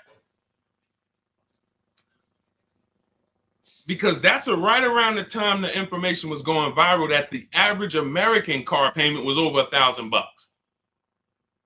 So now it's going viral that they're letting us know that most of, unfortunately, and some of you, we want to get you off of this, are paying $1,000 car payments. So I knew the reason why. It's not just bad negotiations, or I don't know how to get great deals. That's one reason. The equally big reason is you absolutely don't understand leasing. And you have been taught, in order for me to get the cars that I want, I have to buy them. And when I buy them, I absorb the cost to buy the whole car. $48,000 is $1,000 a month. You get $48,000 vehicle plus taxes. If you don't know how to get any discount, 5-year loan, your payment's $1,000. That's it. That's the math. So it's very easy when you don't understand leasing or you don't know how to get great deals to pay $900, $1,000 a month for a car that you could be leasing for $500 a month with no money down. And you would not believe how many car salesmen don't know this. That's what brought me to TikTok. I remember, I'm going to tell you this one story and then we'll get back to the questions. I was trying to decide whether we were going to come to TikTok or Facebook. Or Instagram first. This was 2021.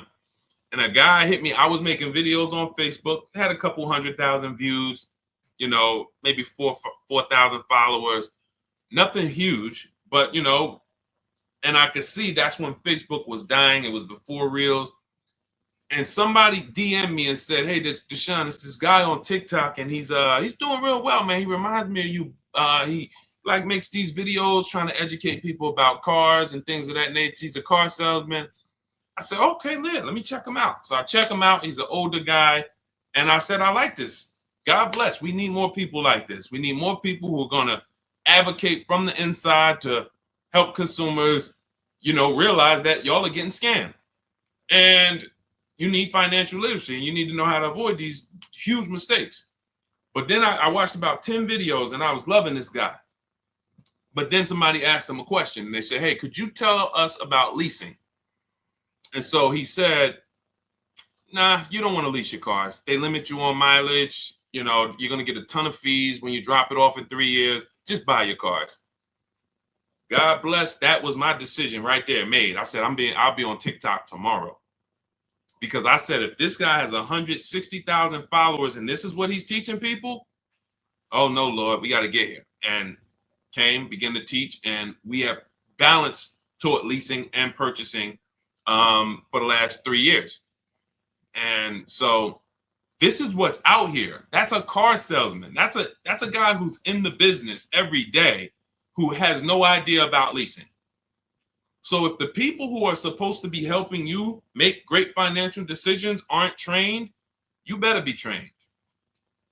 Pay attention to what I just said. If the people who you're trusting with 50, 80, $30,000 of your money, you're trusting them to help you make a great financial decision, and you don't know if they're trained, and many of them are not, you better be trained. You better be trained. And that's all we do here. You use what we teach, you'll be mistake proof. You can't fail unless you just go rogue and say, I'm just gonna go back to old way, go into the dealership. All right, God bless you. Go back to the same results. All right, Ruth Thornton, can your plans be used for less expensive cars, say a Compass? 100%. You can see right here, India got her $365 a month lease on her Hyundai Sonata Limited. On her Hyundai Elantra Limited. This was a vehicle, she originally was looking at a Toyota Corolla. She didn't like the lease program. See, what you got to understand about shopping for leases is you can't control the lease program. It is so easy to save money on new car purchases. Used cars, simple.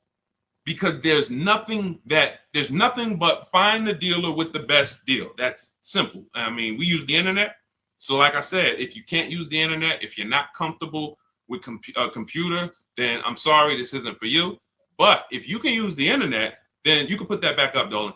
If you can use the internet, then you can continue to get the deals we get, but when it comes to, hold on one second. You can throw that question back up, Dolan. Let's just keep that on the screen.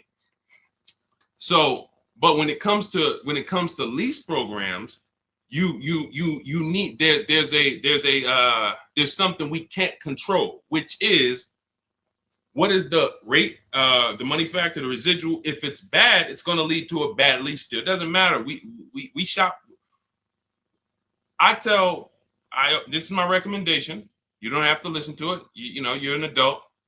We don't make a decision before we see 5 offers on a lease, because you never know where the bottom of the market is on a car. So we want to see 5 offers when we buy a new car, when we see a lease. So we do it from home. If you want to do it your way, you don't have my book, you can call around, talk to sales managers, try to get 5 offers, because what you're going to see is they're going to be totally different. People are going to take off different amounts. But when it comes to the lease program, you saw that India, she was shopping for a Toyota Corolla and she got all her offers, and she identified it was a bad lease program. That means all the offers break the 1.5% rule. It's not a dealer's fault. So we're not going to get too complex, but you got to understand with a lease, it's not like a purchase. There's a bank that we use, and if the bank has a bad deal, it'll almost be like that. It's not like interest. It's a bad lease program. So she ended up going to a Hyundai Elantra Limited. So that's the one with the nice features, $28,000 vehicle. She gets it for $365 a month, sign and drive. So it doesn't matter. Jeep Compass is right around, maybe I think it's a little more expensive than that. I think it's 32, 33. We've used this for everything. We've had people get Rogues, we have people get CRVs, we have people get, BMWs, Jeep Grand Cherokees. Raphael got her Jeep Grand Cherokee, $549 a month, 54,000. We've had Kimberly get her Maserati. She saved $20,000 off of it. You can see right here. Look, she got her Maserati. This was literally, it took off $20,700 for her, brand new. So it's for everything. Somebody asked earlier in the show, is this for like, exotic cars? Can we use this for like exclusive cars? For sure. Bentleys, doesn't matter. Doesn't matter. Competitive shopping is what you, look, don't overthink this. It's competitive shopping. That's all it is. We just have a formal system for competitive shopping. That's what it is. We have what we believe is the best system in the world until someone can show us that they've gotten more results for the public. We have the best system in the world for getting multiple offers and creating competition in the car market that benefits us. So you could throw any car in there, system is going to work. So everything that we teach is out of my new book. If you guys are like, Deshone, this is a lot. Can you give me the step by step? Can you give me the playbook to where I can look at this and kind of go through my checklist? My book is written as a checklist. It's a digital book, and you can. It's called Cars from Home: 7 Steps to Saving Time, Money, and Avoiding Dealerships. And it's normally $97. You can get a copy for the next 30 minutes for 75% off, which is $24. So if you get, that's my welcome offer to you, but it's only for 30 minutes. So if you grab your copy, you can go to my TikTok bio, my Instagram bio, the Facebook comments or the YouTube comments. We have a link there, and you can activate your 75%. Now, for those of you who are like, Deshone, I see you sharing a lot of pictures. Where are these pictures from? This is from our private group. I've been coaching people through our courses since 2021. We created our Cars from Home Done With You, because some of you have a different learning style. You like, instead of reading, you prefer step-by-step videos, short videos, 3 minutes, 5 minutes, to walk you through the process. And then you want community that can support you. We have our private Facebook group with I think we got about 1,500 people, almost 1,600 people in there. And then we do a coaching call twice per month, every, first and third Wednesday. We jump on a Zoom call so people can get their questions answered with me. So if that's your style, you'll see the link there. You can just hit Shop with Deshone. Now you do have to qualify for that. That program's not for everyone, but if you click there, go watch the video and you can see if you qualify for that. So I don't care how you save the money, how you eliminate the anxiety. If you find a more creative way than the Cars from Home system to buy cars and guarantee that you got the lowest price in the market, from home, then God bless you, do it your way. But no one is able to guarantee that they're getting the lowest price in the market. You negotiators, you're losing, because here's what I'll tell you. If you came out of a dealership and you said, man, Deshone, I just beat him up in there, man, I got a great deal. I said, let me ask you a question. Would you bet me $1,000 that I can't find a better deal than the one you just signed? Give me, would you take the bet? So you come out confident, man, Deshone, I've been working them over for 3 hours, man. They took off $6,000, whatever, $10,000. My question to you would be, would you bet me $1,000 that I can't find a better deal than the one you just got from home? Most people are going to not take that bet, right? Right? Because they don't have the guarantee. They don't have what we call deal assurance, price assurance, which means they have buyer's remorse. See, I'm happy with my purchase until you ask me to guarantee that I didn't leave money on the table.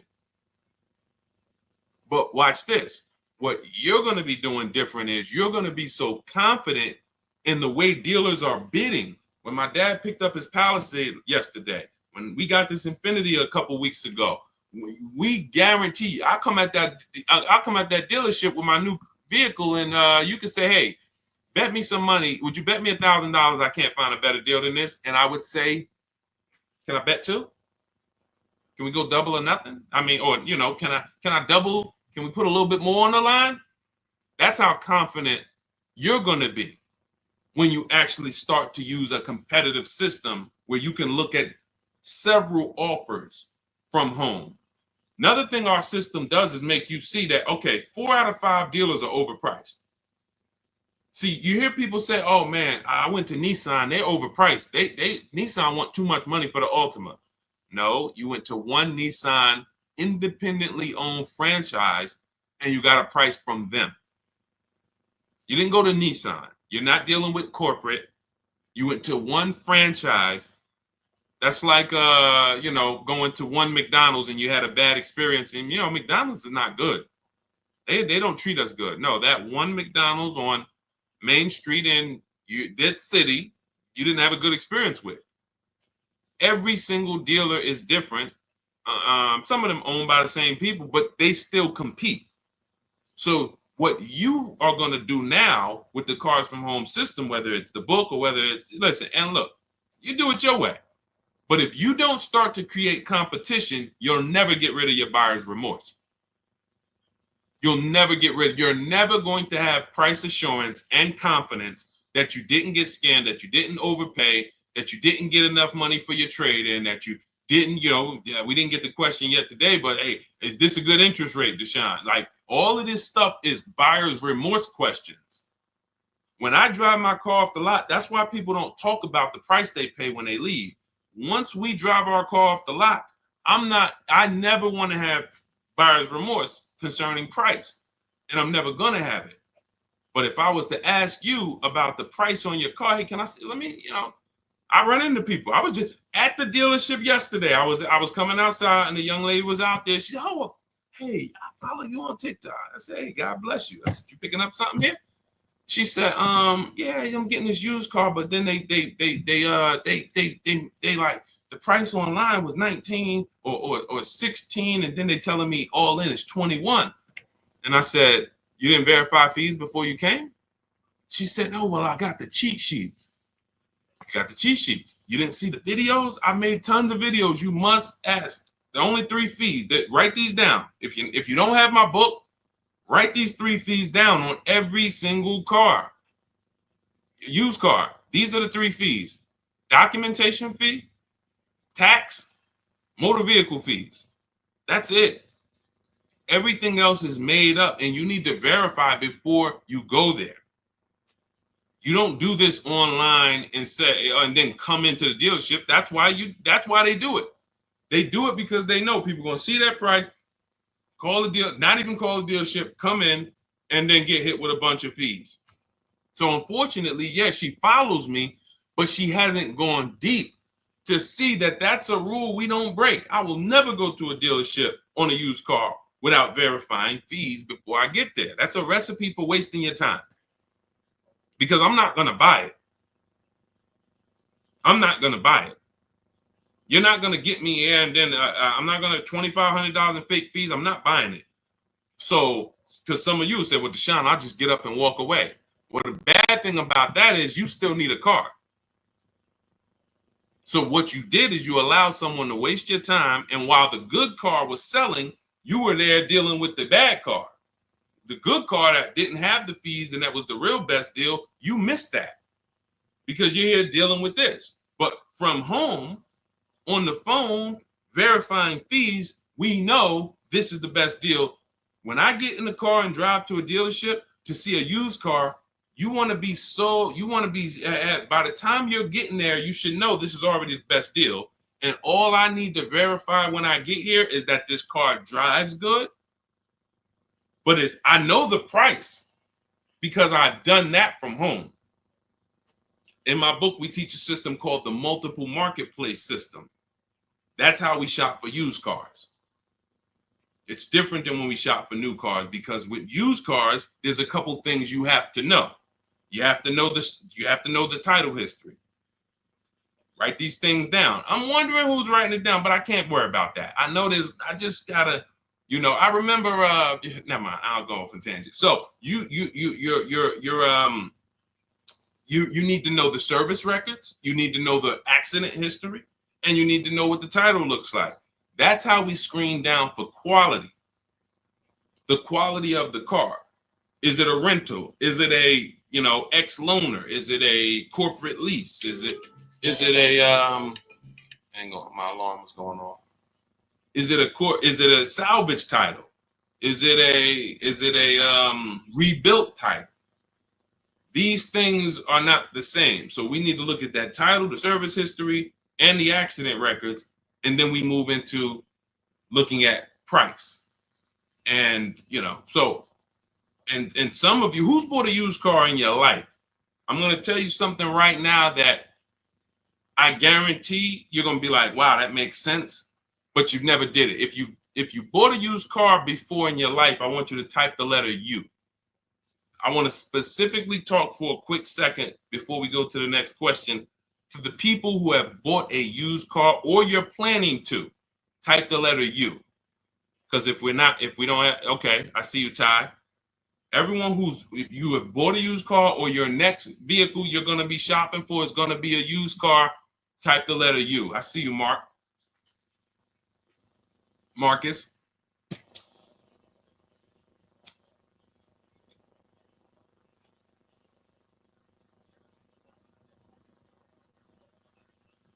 Okay, there's a couple people.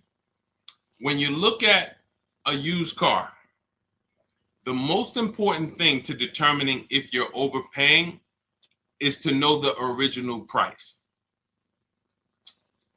I'm going to tell you what I'm going to tell you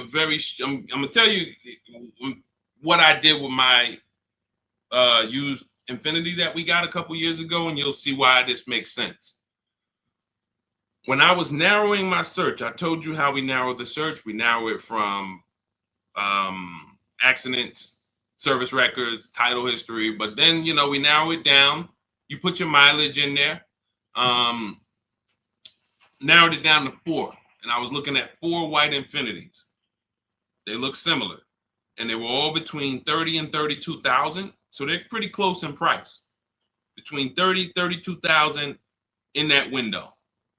Now, most of you would have made a bet, would have just went with your gut here. You just said, okay, well, these look similar. They all white. I mean, all right, let me go take a look at this one. I like them all. You would have made a horrible decision. I'm going to tell you why. Once we found out the brand new price, first of all, now I can see the equipment that's in the car. I remember when I was at the dealership, people would come in, replace their car and be like, Deshone, on the next car, I want the remote start. And I'm like, hey, I'm sorry to let you know, but you have remote start on this car that you're getting rid of? I did. Yeah. So they didn't even know what was in the car they had. So that's another reason to get the original window sticker or the original equipment list. But even more important than that is I get to see what was the cost of the car brand new. So once I did that, I saw that one of the Infiniti trucks was 46, one was 48, one was 52, and the most expensive one, brand new wise, was 54,000. And it had a ton of equipment in it, special cameras, sensors, and that stuff wasn't easily visible looking at the listing. Now you look at what the discount is from that price. That's something in my book. For those of you who have my book or will be getting it to shop for your used car, you'll see something we created called the true value discount. All that matters on used cars is how much discount am I getting from the brand new price, not what am I getting from the dealer. As I'm comparison shopping, I'm looking at that used car. I'm looking at 4 Honda Accords. This one is giving me a 30% discount from the brand new price. This one's giving me a 32%. This one's giving me a 40% discount. And had people been doing this, some of you wouldn't have got in trouble, because we had a lot of people during the pandemic get in trouble buying used cars paying the exact same price that they were brand new. Our people wasn't doing that, but for those of you who unfortunately you didn't know how to shop and you went out and you thought I could go out here and deal with this market, and unfortunately that was a horrible decision because we had people buying Toyota Camrys for $27,000 that brand new was $28,000, and they were 3 years old. And now those same cars right now are worth 12 or 10, but the person still owes 25 or 24 or 20. So it's a horrible situation. But had they really respected or known about what we teach is that true value discount, they would have been very interested in knowing what was the original price of the vehicle that I'm buying that you're selling me as a used car. And this is how we move confidently. This is how when people see me, listen, I'm going to tell y'all something. I know everything about car buying. It's my experience. My dad was picking up his Hyundai truck yesterday. God has blessed me with the experience, and I've worked for incredible people and I paid attention and I asked questions, and then I began to teach. Anyone in New Jersey who bought a car from me when I worked for Mercedes, they will tell you I've been this way. I was this way the last 3-4 years of my career because once I left Ray Katina, I had the knowledge to teach.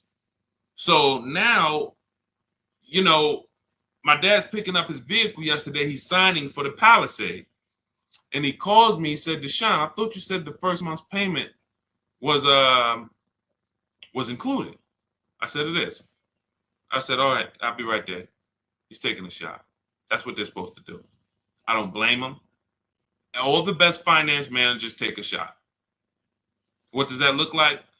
Hey, okay, Mr. Jones, okay, perfect. Yeah, your monthly payment every month is going to be $439, and then you're putting $3,000 down. How do you want to pay the first payment? I thought it was included. No. The $3,000 down. That's your down payment. But you pay at the beginning on a lease. You pay at the beginning. How do you want to pay that payment? That's going to work 30 to 40% of the time, maybe more, depending on how sleek the people are. But when I went in there, I said that, don't worry, this is, trust me, the best the finance managers I know that have made the most money, they got to do it. Because if you ask 10 times, you'll get 3, 4, 5 times, and then it's straight. He said, where does that money go? I said, it's profit. So wait, that's just that. So if they get you to pay that $400 or $500, I said $400 or $500. When I was at Mercedes, the first payment on some of the cars was $1,200 a month. $1,400 for a GLS. Still pulling it. Hey, how you want to pay your first payment? Okay, I guess I thought it was included, but yeah, you throw it on the credit card? Sure, that's fine.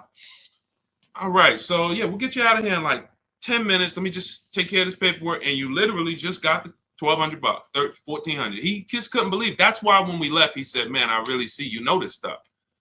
That's my experience. I've been in this since 2006.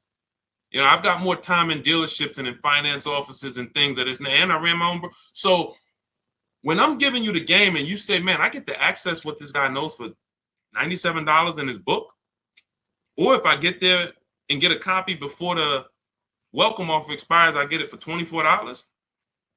That's why I said at the beginning of the show, we're trying to get you to believe in yourself.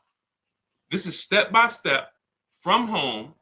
No one can bust into your house and say, hey, put that book down. What are you doing using this guy's stuff? So you just have to believe in yourself because we're winning. I'm winning. I'm the person who they call for cars. My family still do it, but everyone who knows me, look at JC. These are people who, once you see, wait, I can't get this anywhere else. Then we can start to get you in the mindset to just believe that, okay, let me just trust that I can actually succeed using this so that I can start to enjoy my car shopping. That's really the name of the game. It's a shame for you to spend $10 to $100,000 on a vehicle and you just tolerated the process. We enjoy it and we love the deals. All right, so I don't know how I got on that, but that was good. So, all right, Dolan, throw up another one. Let's see what we got. I wish I knew this before. What am I paying for my Audi today? I could have leased a Porsche.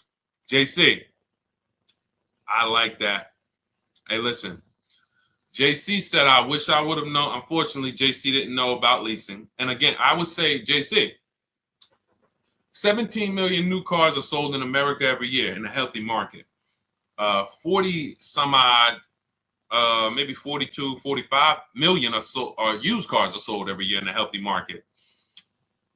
We know that number, because you can only lease a new car, that 17 million number, if we was to ask those 45 million, how many of you are keeping your cars 8 years? I would say on the low side,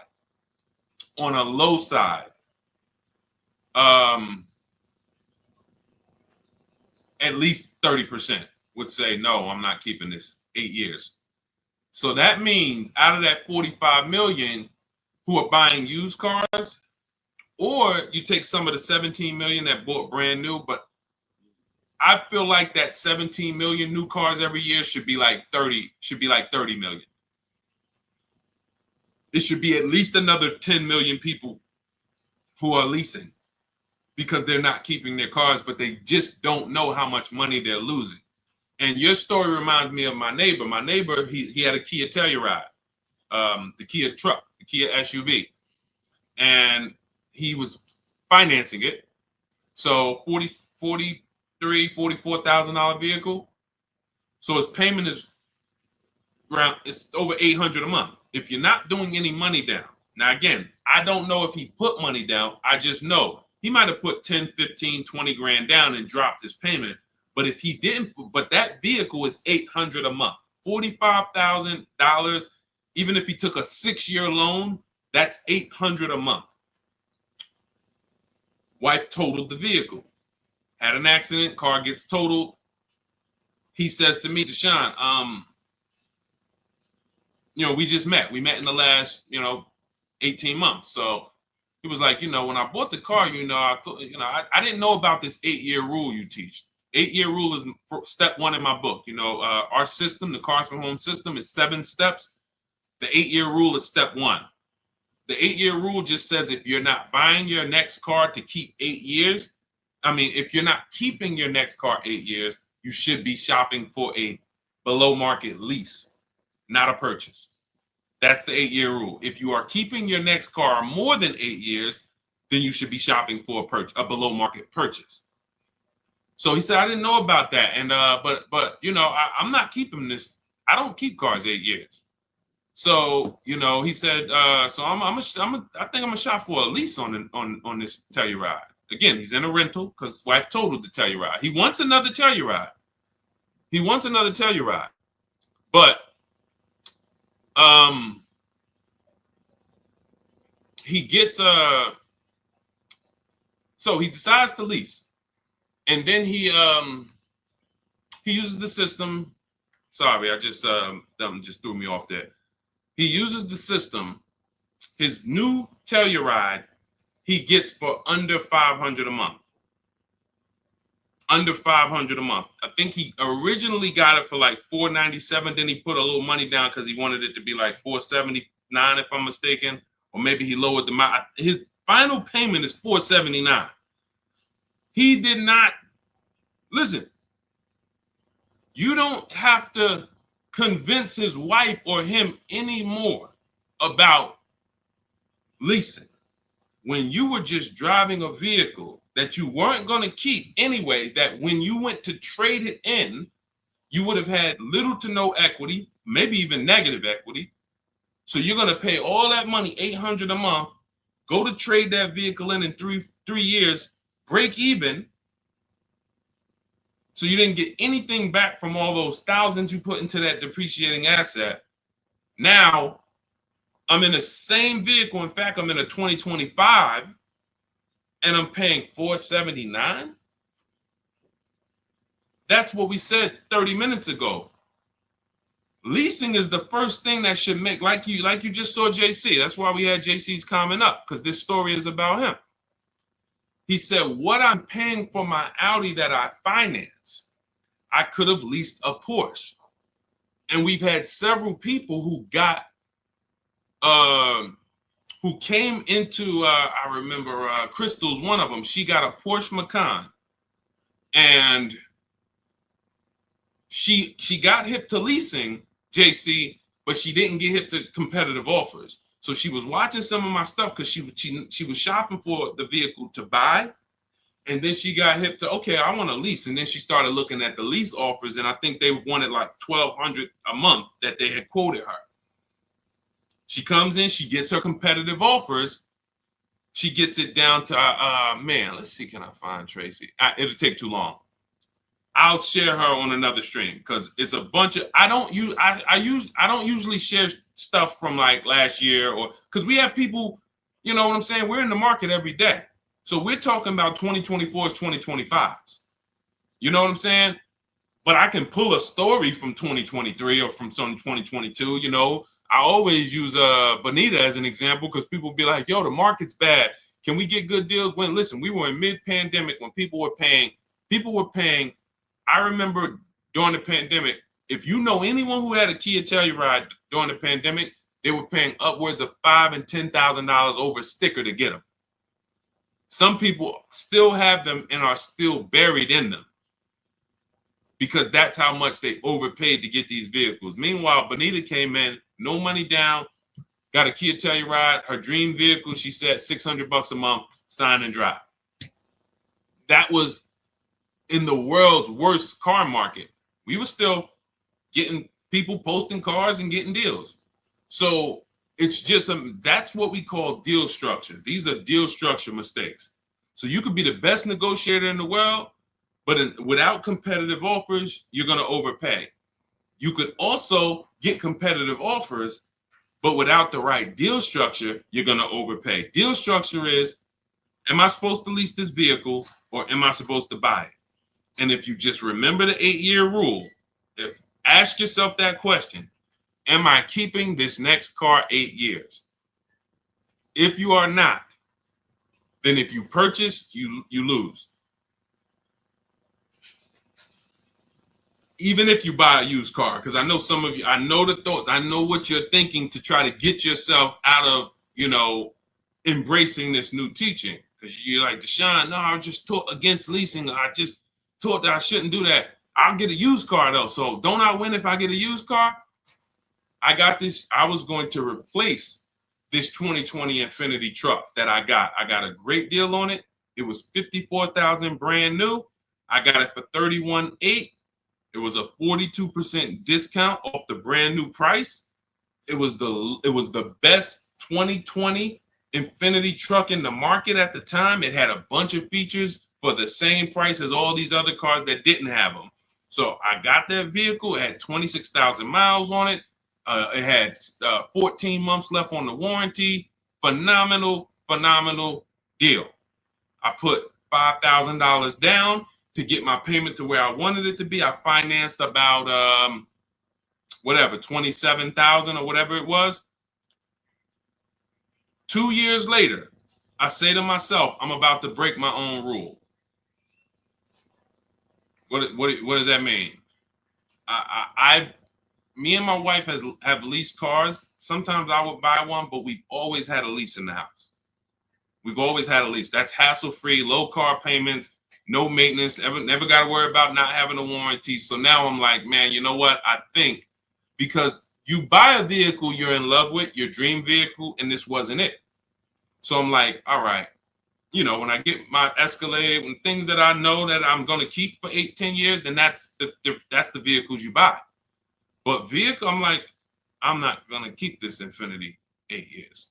Now, I start plus I have that, not to mention, I'm seeing that I have people like you saw Ansley, and you haven't seen Rosalie yet, who got brand new QX50, QX60 deals, and they were paying ridiculous payments, $592. Rosalie put down, you can't see this, it's zoomed in. You guys can't see it on TikTok, but whenever you get a chance, if you pop over to Instagram, YouTube, Facebook, you can see the replay. I can't share this, unfortunately, on TikTok, but I tell you about it. And the people on the other, we're live on 4 platforms now: TikTok, Instagram, YouTube, Facebook. So when I saw their payments, and then I saw Ansley got a $58,000 vehicle, $554 a month. I'm like, all right, I think I want to go get me a lease on one of these brand new ones. So I got my lease. I put $1,200 out of pocket, $499 a month, $54,000 vehicle. But I went to, some of you guys know we don't trade cars. We get bids. I got bids from whenever you want to find out what your car is worth. These are the 6 websites you go to. You do not go to kellysbluebook.com. It's trash. CarMax, Driveway, Carvana, KBB Instant Cash Offer. You want cash offers. You want people who will buy cars every day, thousands of cars a month, making cash offers for you to see what your vehicle is really worth. And they pay more than most dealers. But KBB Instant Cash Offer, that's going to get you a local dealer's bid. AutoNation gets you a local dealer's bid. Car Gurus get you a local dealer's bid. Carvana, CarMax, and Driveway. 6 offers. So I get my offers, and then I get my payoff, and what do I see? The same. My vehicle's break even. Break even. Now, you might say, well, if you break even, ain't that good, though? Because, you know, you could get out of the vehicle. You don't have no negative equity. What happened to my $5,000 down payment?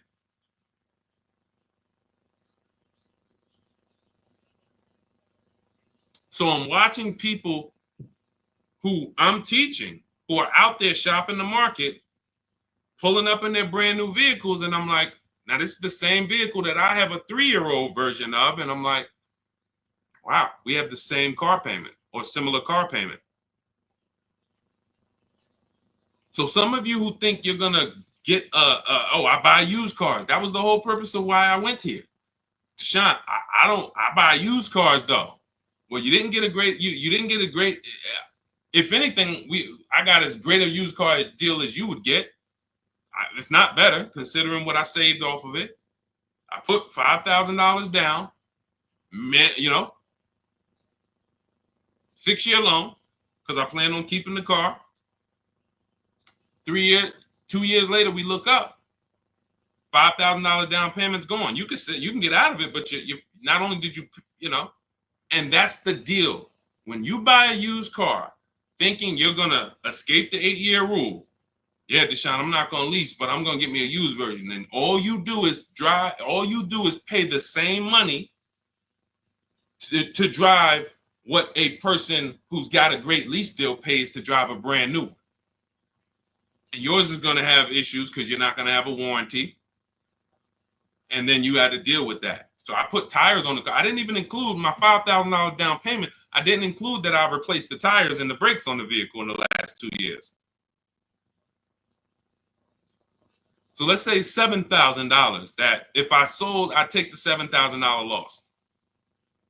So I'm not exempt from any of this. None of you are. So I'm using this to tell you the 8-year rule is what you need to be looking at, leasing versus buying. And you need to understand that if you make these decisions wrong, you got your deal on the wrong footprint, wrong foundation, there's no way for you to get a great deal.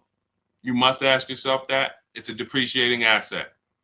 You've heard that for years. This is the practical application of how to make sure you win with it. So people say it's a depreciating asset. So what do I need to ask myself? How many years am I going to keep it? If somebody was selling you a financial product or a stock or something and they said, hey, bad news, for the first 6 years, this stock is going to go down in value a lot. But after the 6th year, it starts to go up. And by the 10th year, you start to make money. But you got to hold it for at least 10 years. Then if you went into that process and you bought that product and you got out of that in five years, then you lose. It's a depreciating asset. You're getting something that, in the case of a car, it never comes back up. So the only way you win with cars is with long-term ownership. 8 to 10 years, that's when you win. And there's no one who can convince me otherwise. This is a numbers thing. See, what we do here is we talk numbers. All the people who given you this horrible financial advice, they never speak numbers. They rant. Oh, leasing is renting. Oh, leasing is borrowing. Leasing is for people who like debt. Oh, borrowing car. These are people who, unfortunately, they're just incorrect. And I'm not in a position where I could be on a panel with them. If I was, it wouldn't take me long to make light work of them because they don't talk numbers. So we can't have a financial conversation about somebody who doesn't understand numbers with the subject matter that they're speaking about. So if you're like Deshone, how do I get every single thing we teach in like one place? That's my new digital book.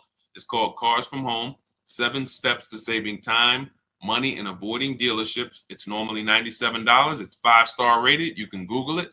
But for the next 30 minutes, you can get 75% off. That's my welcome offer.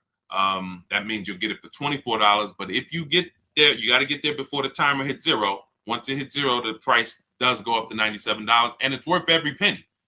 If you miss it and you're like, Deshone, I need the information, and hey, I missed the welcome offer. But $97, it's still one of the most valuable books you're ever gonna read and use. So, but $24 is better. So get to my TikTok bio, my Instagram bio, the YouTube comments or the Facebook comments. Welcome, D. Welcome. I see. Thanks for the follow. And get there, get your copy. And then it'll be in your inbox. It's a digital book, so it'll be right there. And just follow it step by step. Don't jump ahead. Stay on your path. There's paths in there for everybody. People with bad credit, people who don't know how to negotiate, people who you need to stop negotiating because you can't negotiate your way to a below market deal. You can only get bids. High mileage drivers, you guys are losing a lot because you're depreciating asset even faster than the average person. So you are losing a lot. We have paths in there for you. And then, of course, our system for leasing, purchasing, and buying used cars is all in there step by step. So go grab your copy. 75% off in my TikTok bio, the Instagram bio, the YouTube comments, or the Facebook comments. For those of you who are like, you would rather work with us and try to see if we can qualify to shop together, just click that button that says Shop with Deshone. That's for you who are like, you rather watch videos instead of reading. You prefer 3 to 5 minute step-by-step videos, and you prefer a community. We have a private Facebook group. That's when you see all of these people that I post their cars, they upload their cars and their deals to our private Facebook group. It's called it's called a graduation. So the first time you get your car using the Cars from Home system, you're a graduate. And then after that, you're an alumni. And we just had Sheree. Sheree is probably our most successful alumni. She just got her 4th car. She joined us in 2022, and she just said she's seen things get easier and easier. And when you join the Facebook group, you'll see her like right at the top, 4th car. So this is the world we want you to experience. Peace of mind and really, So if that's something for you, you can click that button in those same links that says Shop with Deshone. See if you qualify. And other than that, we'll be back on another stream. Thanks for checking in. God bless you.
Already done. I pulled up two articles,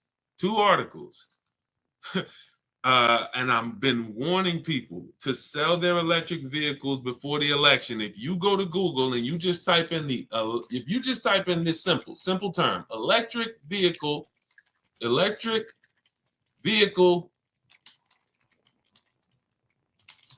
market, Trump. Just type that in, see what happens. You're going to get a bunch of articles that pop up telling you how bad electric vehicle values have been just since the election. Because legislation created the electric vehicle market. It didn't come out of nowhere. The electric vehicle market did not come, oh, all of a sudden the world just wants electric vehicles. Legislation created it, and legislation can destroy it. Legislation can hurt it. So when the future of legislation is no longer geared in electric, then that means the value of everyone who owns an electric car, your value goes down by thousands. Like, it's plummeting. It's plummeting. So the real aspects of what we're here for is to let you know that if y'all don't start making great decisions with these cars, you are going to continue to lose thousands and thousands of dollars. And this is money you can't see because people have taught you, well, don't take car buying that serious. It's just a car. Go out, do it on the weekend. You went out to go to the grocery store. Somehow you ended up at a car dealership and you just bought a car. When you treat car buying like you bought a TV, you can't win. You're going to continue to get average deals below above market deals. You're going to continue to lose thousands of dollars. So shout out to the people who tap in. Shout out to the people who are locked in. Old Souza, anyone who has an electric vehicle, you should be assessing the value now, unless you plan to keep. Now, I told y'all in this video, Tesla was going to win. It wasn't even a question. Tesla was going to win. So it was all about Elon Musk saying, okay, Elon Musk just eliminated most of his competition. Brilliant move. Brilliant. Because he understood what drove the market. He understood. And you guys can start typing your questions. We'll be on here. Anyone who's car shopping, start typing your questions, and we'll get to as many as we can in the next next hour or so. But Elon Musk understood. What brought my competitors in was legislation. I was in this game before anybody was. I have a brand. Tesla's a brand. It's not just an electric car. It's a brand. But the reason why Tesla's value started tanking, if you just Google before the election, Tesla's resale value is horrific, the worst of almost any car. He started saying, all right, the competition did that. There's more options. He got 90% of his competition out the market. And it's a great move. From a business move, people are not going to make these electric vehicles. They're going to focus on gas. They're going to focus on the things that they used to, making better emissions, smaller engines, turbochargers, better fuel economy, just like they used to, and they're going to say, oh, thank God we're done with the electric. We're done with needing to do this liability stuff. All of these, it's getting to the electric market, developing these things, batteries, and how they're going to be sustainable in the long run. Why the heck do we want to do that? I worked with Mercedes for 5 years, General Motors for 5 years. They didn't want to do that. They wanted to focus on making great cars, great fuel economy. That's why they got rid. Who remembers the V8 engine? Rest in peace. What's up, Serenity? What's up, Silent Storm? Who remembers V8 engines? Some of you, if you were in the car business or if you're old enough, you remember. If you're 20, 25, you don't know. You very rarely. I mean, you might know about the Hellcats. I don't even know. Are the Hellcats and the Demons still V8 even? Some of these vehicles are getting 600, 700 horsepower. Are they V8 engines? Somebody let me know. Somebody let me know. If you know somebody who has a Hellcat or a Demon, or because I know the AMGs, when we worked for Mercedes, the AMGs, which were always 5-liter and up V8 engines, you start seeing AMGs that were twin turbo V6. Why? Because they wanted to make cleaner, better vehicles for the environment, better fuel economy. That was their focus. The electric thing, they hated it. They hated it. It's expensive. The research is expensive. The liability is huge. We could burn somebody up with our car, start a fire. Why the heck we want to do this? And that's why they're going to be out the game. From this day forward, you're going to see less and less vehicles, and they're about to lose a ton of money because all the vehicles, look at the articles. Just look at the articles. All the vehicles that they're sitting on are almost worthless. Look, and Trump already said, forget about these electric incentives. they're going to sit and lose tons of money on all this inventory. And they're going to look back and say, dang, that electric vehicle wave was a nightmare for us. Thank God it's over. Which means what happens to the people who own an electric vehicle? Sucks for you. Sucks for you. So that is what we do here. Everyone who was willing to listen, oh, you're going to win. You're going to win. So who's car shopping right now? What's up, JT? I see a lot of people checking in on TikTok. Good to see you, Humphrey Holiday, Ricardo Ramirez. Hold on, I see important time-sensitive question for you, Deshone, over on the private page, please. Okay, you got it. You talking about the group page? Definitely. Who's car shopping right now? Who's car shopping right now? Let me know. Or you will be. You'll be car shopping. Does that mean hybrids also? Sugar mama, I think the value is in gas. So I think as long as you have the option for gas, you're good. When you don't have the option for gas, that's where the value is tanking. So I don't see this affecting hybrids. It's a great question. It's a great question. So who's car shopping? All right, I see you. I'm car shopping right now. I see you, Brandon. All right, I see you, Trust in Main Salon. Who's car shopping right now? In the spring, exiting a lease Hyundai. Okay, perfect. Okay. So who understands leasing?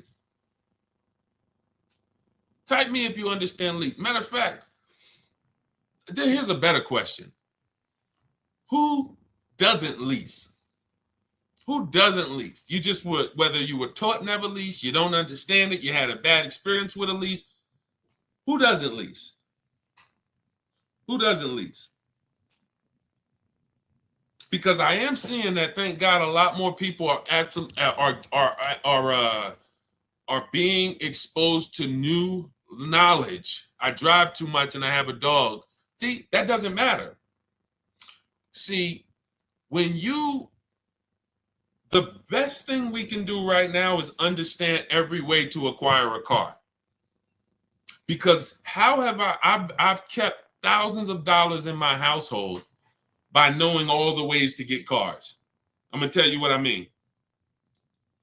When I was 22, I leased a Pontiac G6. I worked for Pontiac. I worked for General Motors. So I leased a Pontiac G6. It was $256 a month. Brand new car. My next lease was an Infiniti G25 for $310 a month. $310 a month. 30-something $1,000 car. My next lease was a Q50 Infiniti, $45,000 car. It was $325 a month.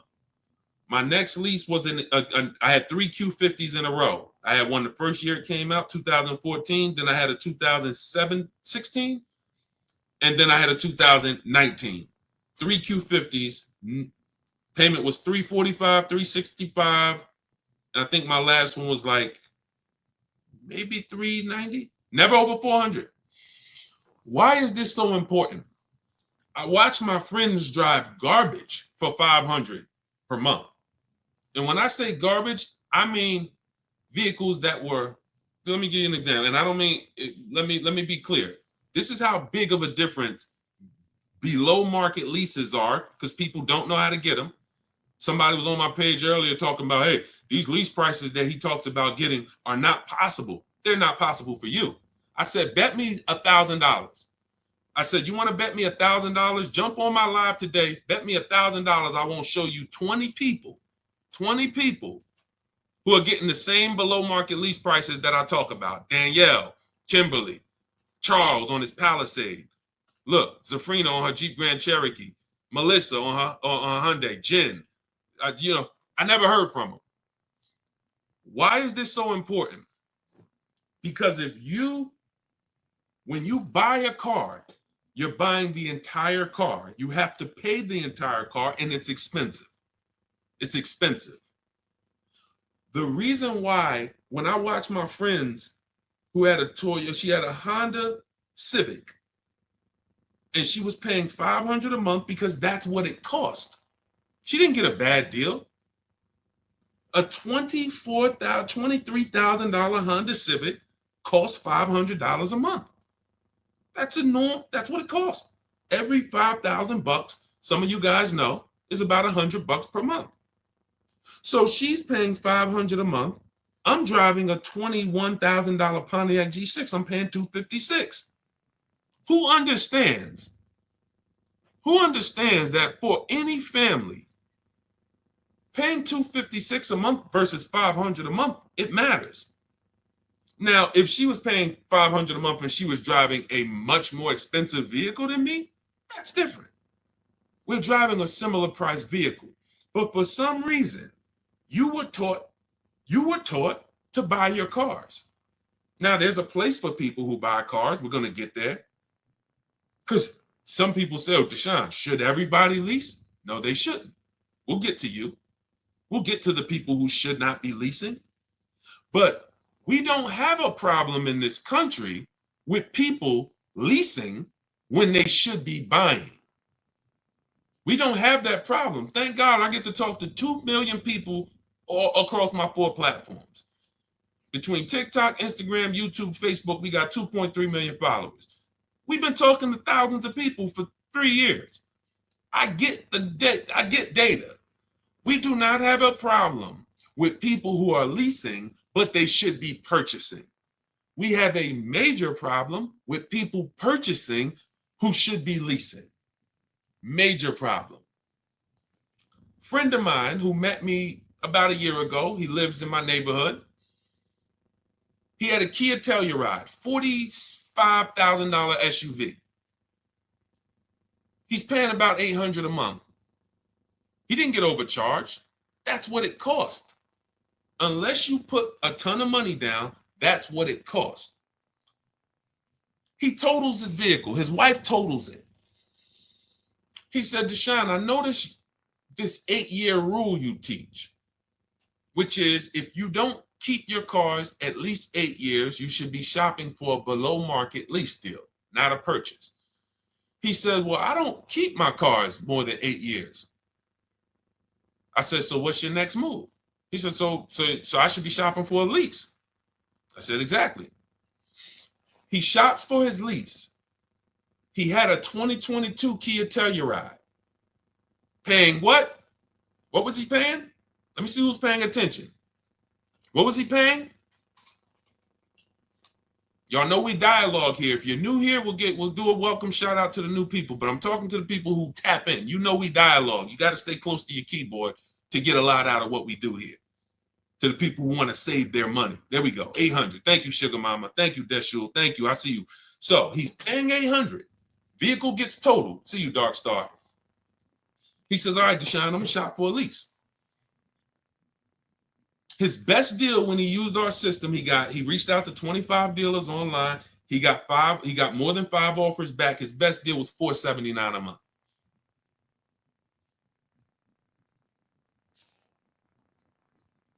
Vehicles in his driveway. It's been there since earlier this year when he picked it up. You understand? Do you think he needs any more convincing? He was driving a 2022, paying $800 a month. Fortunately for him, his vehicle gets totaled. Thank God his wife isn't hurt. Why do I say fortunately? Because he would have been stuck in a 5-year contract paying $800 a month for another 3 years. But now he's paying $479 a month, and he gets to keep $300 per month in his household.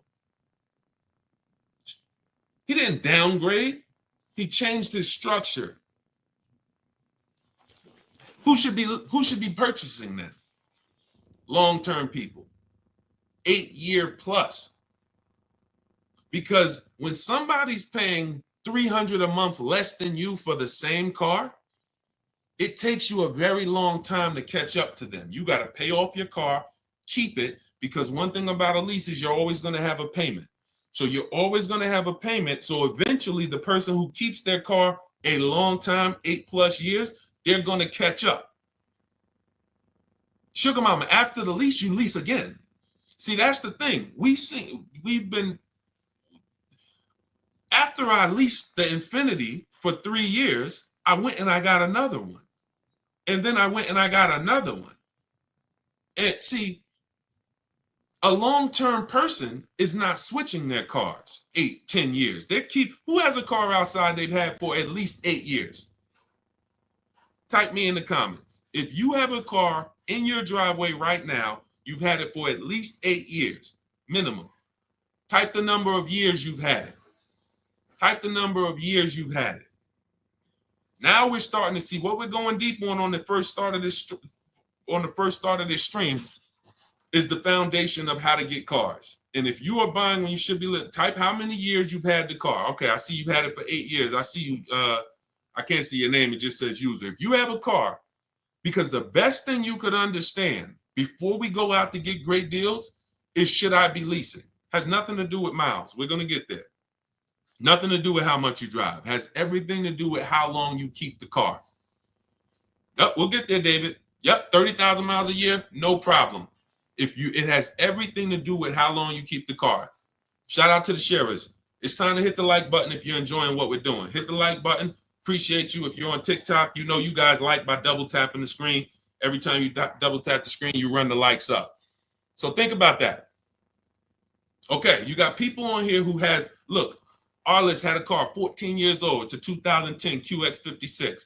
Sugar Mama has a car that she's saying she had it for 8 years. Stuart Wilson on YouTube, I see you, 8 years. Okay, Facebook, I see you. It's not showing me your name, but it says you're at 8 years now. Okay, now, these, when that's the strategy, you're not thinking about leasing.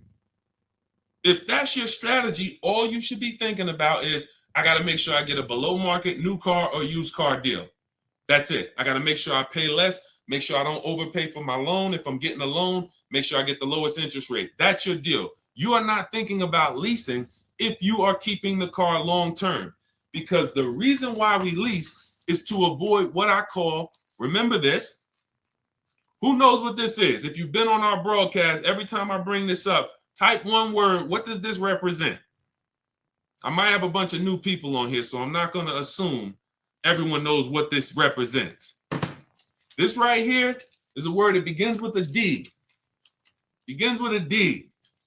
First person to type it in, you got a free copy of my new digital book, Cars from Home, 7 Steps to Saving Time, Money, and Avoiding Dealerships. Who knows? When I break this out, this is what you think. Every time we talk about buying versus leasing, this is what you should be thinking of. Let me go on Instagram because I can't even see the comments on Instagram. Let me see if anybody knows, because I want to give Instagram a fair shake to see if they got it. Hold on. Hold on, I'm coming to you. Okay, hold on, Stuart. Well, hold on. Now, Facebook, it's not showing me your name. Hold on. No, Maurice Johnson, you put depression. You know, that was close. I want to say, I can't say who got it first. I can't say who got it first. Because Facebook user, you typed it in depreciation. It's not showing me your name. Yes. Thank you, thank you, thank you, thank you, thank you. I can't say, maybe I got to look at all the comments. I think it says you Facebook user, but it's not showing me your name. And I think if you message me in our private group, then that means you already have the book. Look, Stuart Wilson said, I got the book, give it to them. So thank you for the people who actually, know that, whether you got my book or whether you've been on the previous live. This is what we're thinking about when we're talking about buying versus leasing. So when you are buying your car, we just gave a shout out to all the people who have a car they have for 8 years, 10 years. This is the value of your vehicle when you buy it. Whether you buy it new or whether you buy it pre-owned, you're losing thousands of dollars every year in depreciation. That's why you buy a $30,000 vehicle, you go back in 2 years, it's worth 20. Even if you got a great deal on it. That's just what it is. The vehicles lose value. Now think about this. Some of you who are saying, oh, Deshone, don't I drive too much to lease? You're depreciating your vehicle whether you buy or lease. And with you guys, with the high mileage drivers, your depreciation is even much more drastic because you're destroying the value of the vehicle in a short term. You go out, you put 30,000 miles a year on a car. That's 90,000 miles in 3 years. Who is that attractive to the next buyer? That means no, that's not attractive. So when you go out and you drive high miles and you think, well, because I bought my vehicle, I guess I'm okay. No, because the asset, the depreciating asset that you actually own, you have destroyed the value of it. So if you went and paid cash for it and put, cash into it, you would see how much value you lost. The name of the game, and remember this is the moral of this story. The name of the game with deciding whether you're going to buy or lease is, how am I going to beat depreciation? Am I going to do like what the thing about these people who've had their cars a long time, this is what their depreciation looks like. If their value today is 7,000, a year from now, it's probably going to be 6,500. They're not losing much. Everyone, Stuart Wilson, you've had a car 8 years. A year from now, it's going to be worth a little bit less, not a lot. You're not going to lose thousands of dollars like when you first bought the vehicle. So what you do when you buy your vehicles and you lose all of that money in depreciation, and then you turn around and instead of getting to what I call the reward stage, which is what these other people are at, they're at the reward stage. Vehicle is not depreciating much anymore. You go and turn around and go get another vehicle. You're like a kid at the playground who just wants to keep going on the sliding board. You go on these 5 and 6 year sliding boards where you take out all these loans to pay these cars off, 5, 6 years, 7 year loans, God forbid. You pay them off. You ride that depreciation down. Your vehicle was worth 30. By the time you end up paying off the loan, it's worth 12. Then you go and turn around and you do it all over again. It's a constant loss of thousands of dollars because you're paying a lot more than a person who would be leasing would pay. So what's the moral? If you don't buy your cars and keep them 8 years, you shouldn't be buying. It's that simple. It's that simple. Nothing to do with miles. Everything to do with time. Here's an example of somebody who got a high mileage lease, above average. Jen. Jen gets a below market lease on her Honda CR-V hybrid. I always tell you guys, when you shop for your leases, we always shop with 12,000 miles per year. You must get 5 offers. Because if you don't get 5 offers on any car, and this is for used cars, this is for new cars, this is for leases. Cars are not, it's not like the Apple store. And then y'all start typing your questions. What we'll do is I had to lay out this foundation, and then we'll start going into questions. But without the right foundation, you're not going to be asking the questions you should be asking. So some people think, you might have been taught, or you might have been programmed to think that, all right, somebody will say, Deshone, I went to Nissan. They gave me a quote for a lease. Nissan is overpriced. Thank you, David.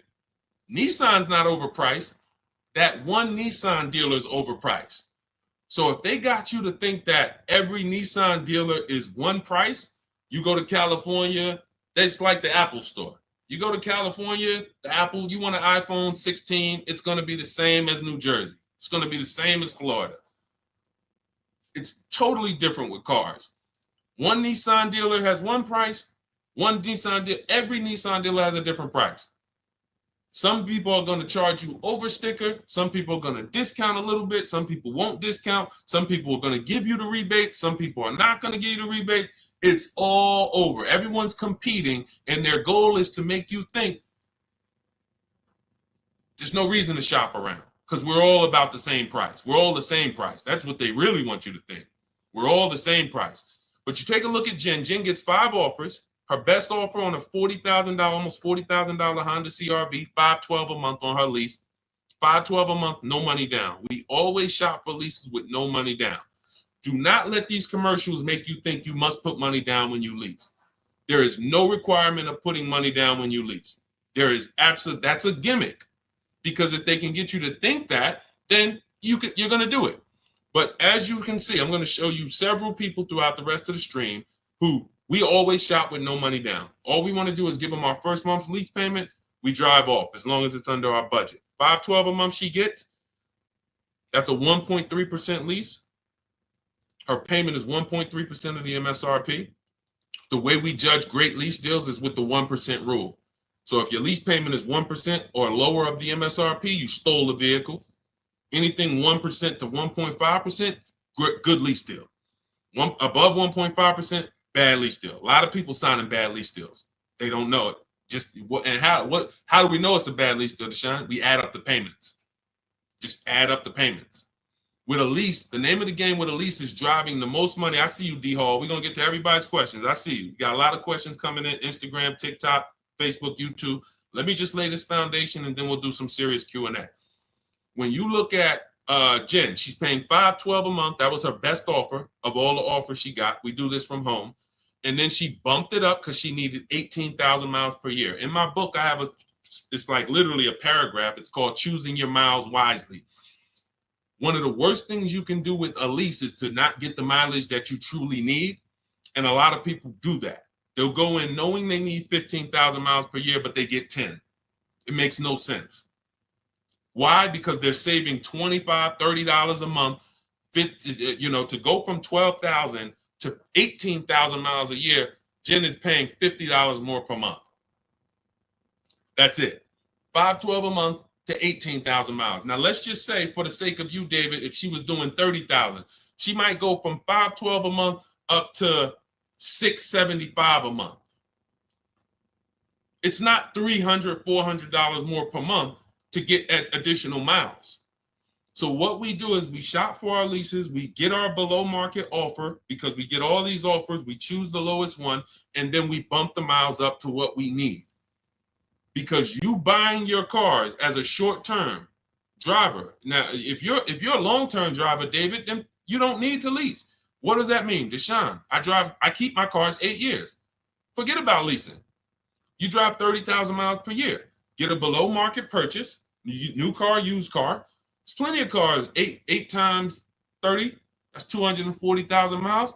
I'd be getting a car that has a history of, being good on a high mileage, Hondas, Toyotas, a couple cars that have long-term records and I just drive that car. When I get to 8 years, 9 years, I'll go swap it out. But if you're not keeping your cars that long, if you get to the 3-year mark, 4-year mark, and you're like, okay, it's time for me to go and put, I know you. I spent 14 years in the car business, 10 years inside dealerships. People coming in, hey, Deshone, I want to get out of this car. Yeah, I drive a lot. Okay, how much do you owe on it? I still owe like 14,000. Well, you got 160,000 miles on it, so the car is worth like 5. You got 10 grand of negative equity. The only way you're going to avoid that is if you put a lot of money down. That's it, because you're prepaying the losses. So it's like every deal you do, you either put 10 grand down, 15 grand down. Yeah, you're not going to have no negative equity, but you ain't getting that money back. That money's gone. The car is drinking it. Like, okay, thank you for that 15,000. You won't get that back. When you lease, you're just paying a little bit every month, and you're keeping that money in your bank account. Depreciation, you're not going to beat it. That's where we're losing. That's where you're losing.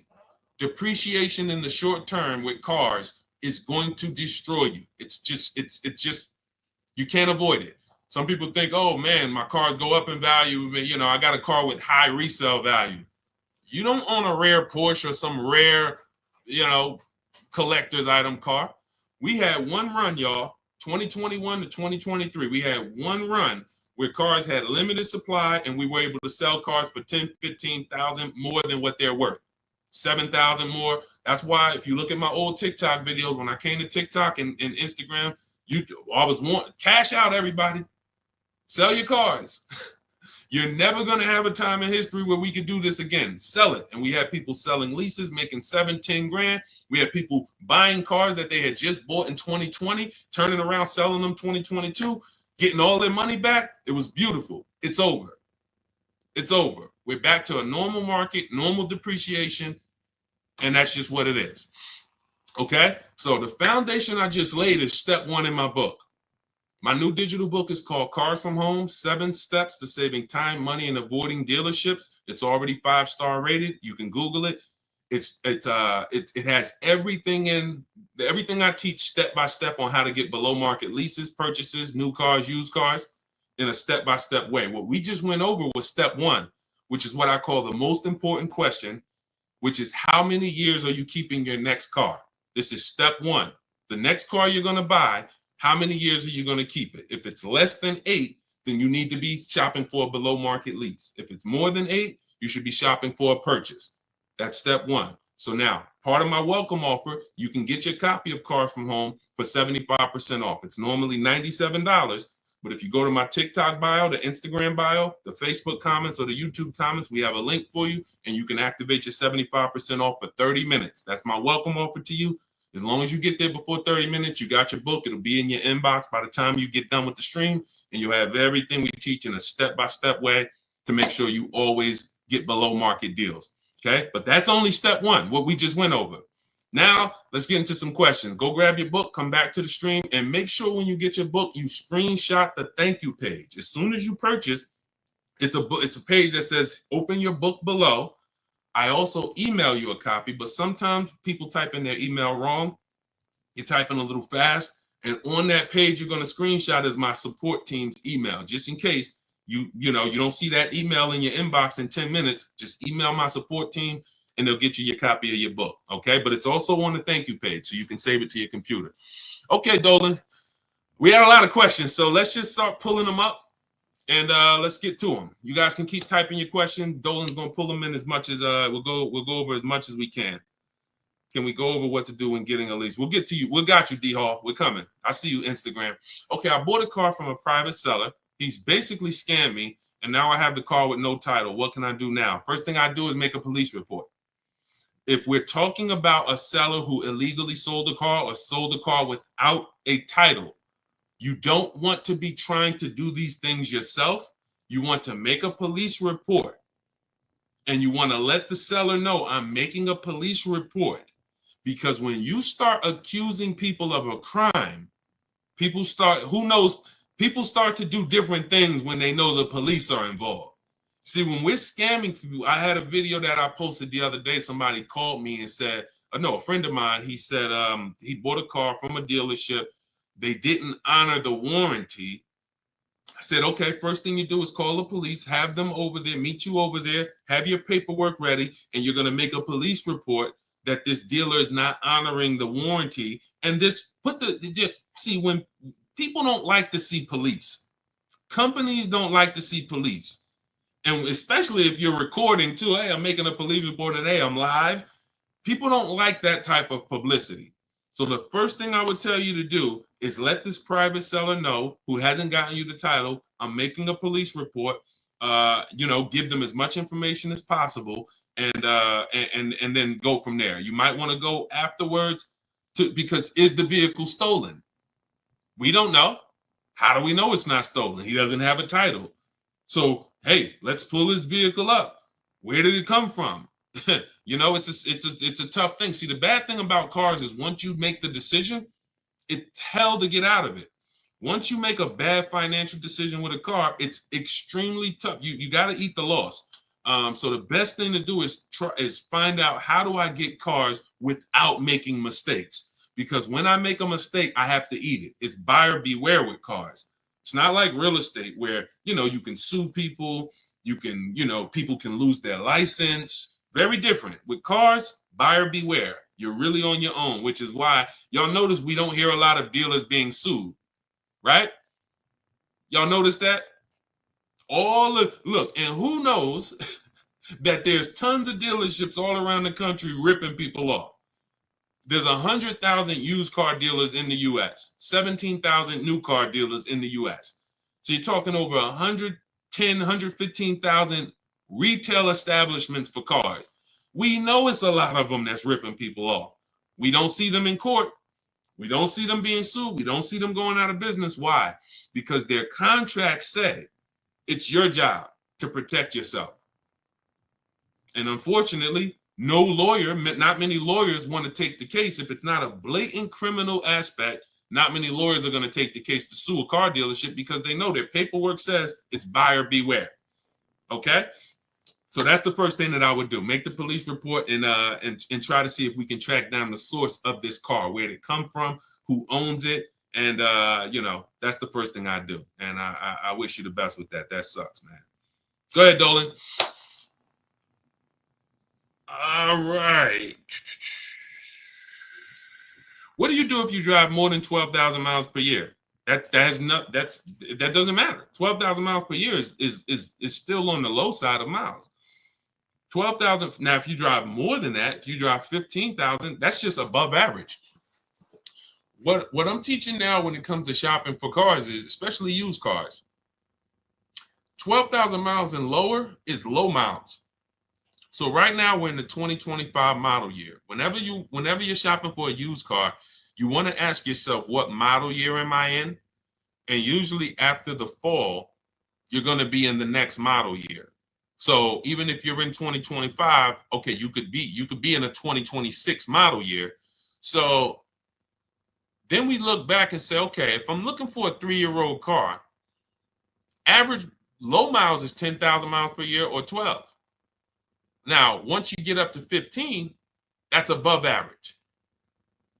That's not high yet. Above 15, 16, 17, 18, now we're getting to the high mileage. So it's not a matter of, 12,000 miles per year is really, it's still low. If you call it average, you can call it average, but there's nothing there's nothing that you would change based on you driving 12,000 miles a year or 15. And again, it has nothing to do with how much you drive. Leasing versus buying has nothing to do with how much you drive.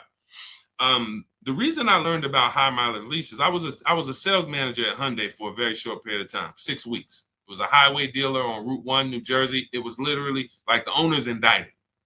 If you ever could imagine the typical highway dealership, this was it. And I've always worked at phenomenal places. I've always worked with great management teams, great sales staff, great culture.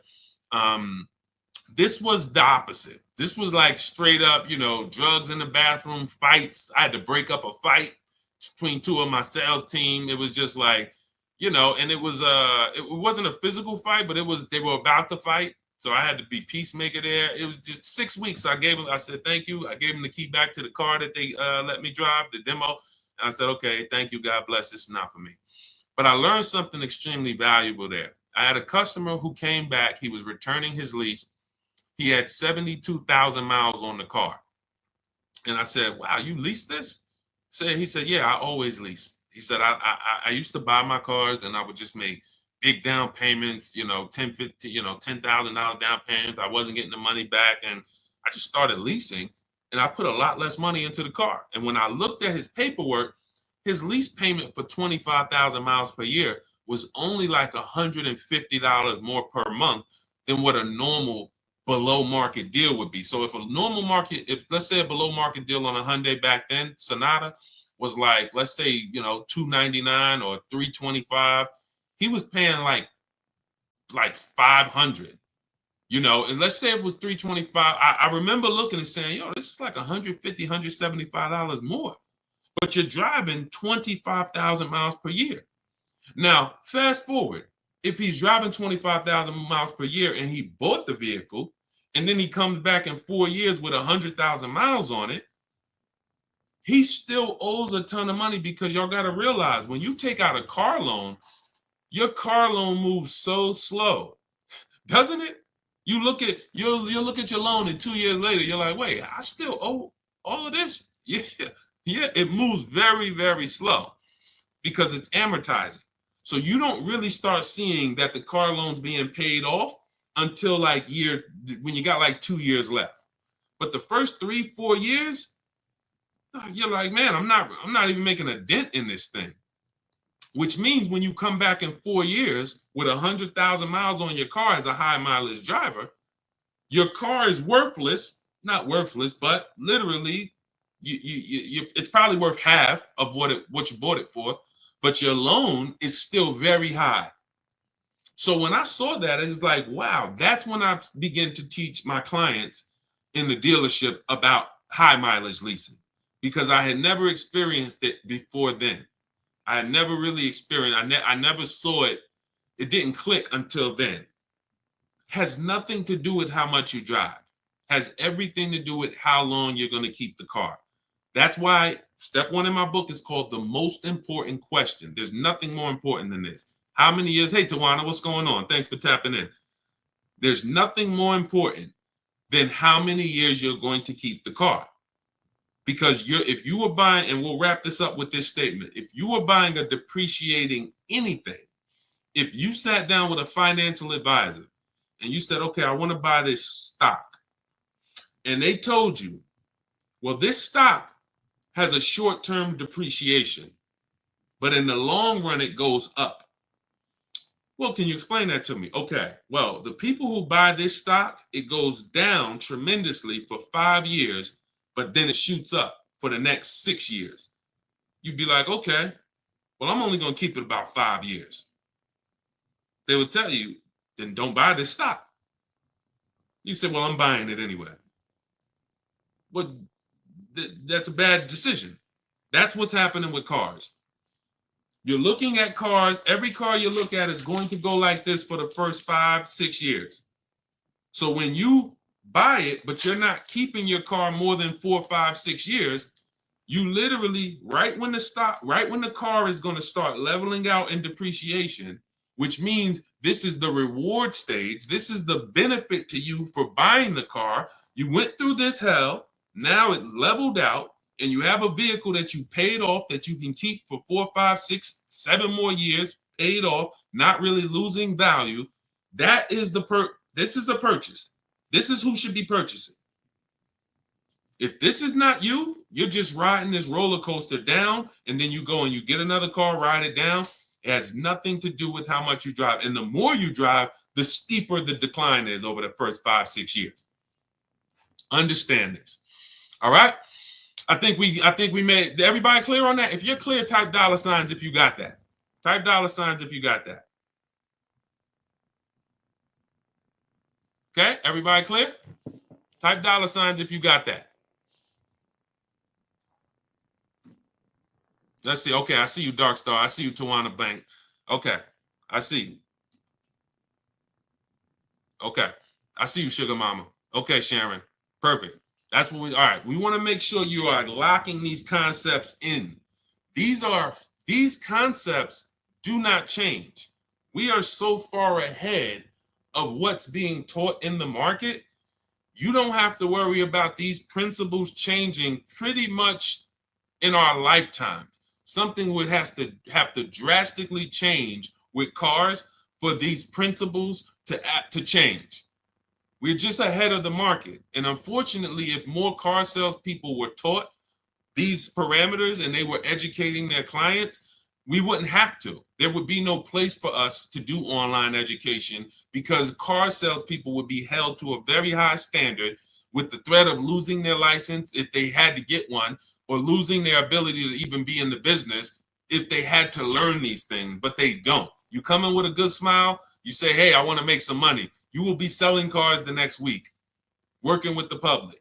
Never sold cars a day in your life, don't know about loans, depreciation, resale value. Come on in, say, hey, all you got to do, if anybody's looking for a job, you want a career change, you just like, man, you know what? I think I would go right into a car dealership. You go into 10 car dealerships, say, hey, can I speak to the manager? Hey, look, I'm looking for a job. I just really want to make money. And you know what? I think I got a good personality. You'll have a job. You'll be selling cars in a week. That's who's helping you make $50,000, $100,000 decisions. That's who's helping you. So protect yourself. All right, my car insurance told me that insurance would double on the lease versus a purchase. That's just not true. You need to shop other insurance rates. That's just not true. Now, if you have a vehicle that has, you have if you maybe have a liability only policy, but full coverage is full coverage. If we got watch this. This is interesting. When you lease, what shows up on your credit report, when I lease, let's say I lease a $30,000 car. Let me use my car. The last lease I had was a Jeep Grand Cherokee. Jeep Grand Cherokee. I see you, Presario. I see you, Stately Natural. Thanks for tapping in. I see the $signs, Instagram. What I noticed, all right, I got a $33,000, $35,000 Jeep Grand Cherokee Laredo, 2018. I leased it for $330 a month. No money down, $330 a month. I paid about $12,000 over 39 months. When I pulled up my credit report, that's the amount that shows. 12,000. 12,000. Why is this important? Well, if I had purchased that $35,000 vehicle, how much is showing on my credit report? Balance due. 33, 34, 35,000. Whatever the whole loan is. So now outstanding is 12,000. Outstanding is 12,000. If God forbid the vehicle's totaled, the insurance company pays it off and I go get another vehicle. I don't have to worry about losses or anything like that. Now, if I put money down, that's a different question. That's the reason why we need to know our risk of putting money down on a lease, because if the vehicle's stolen or totaled, you don't get the money back. So it's very important. That's another reason we shop for every lease with no money down. Very important.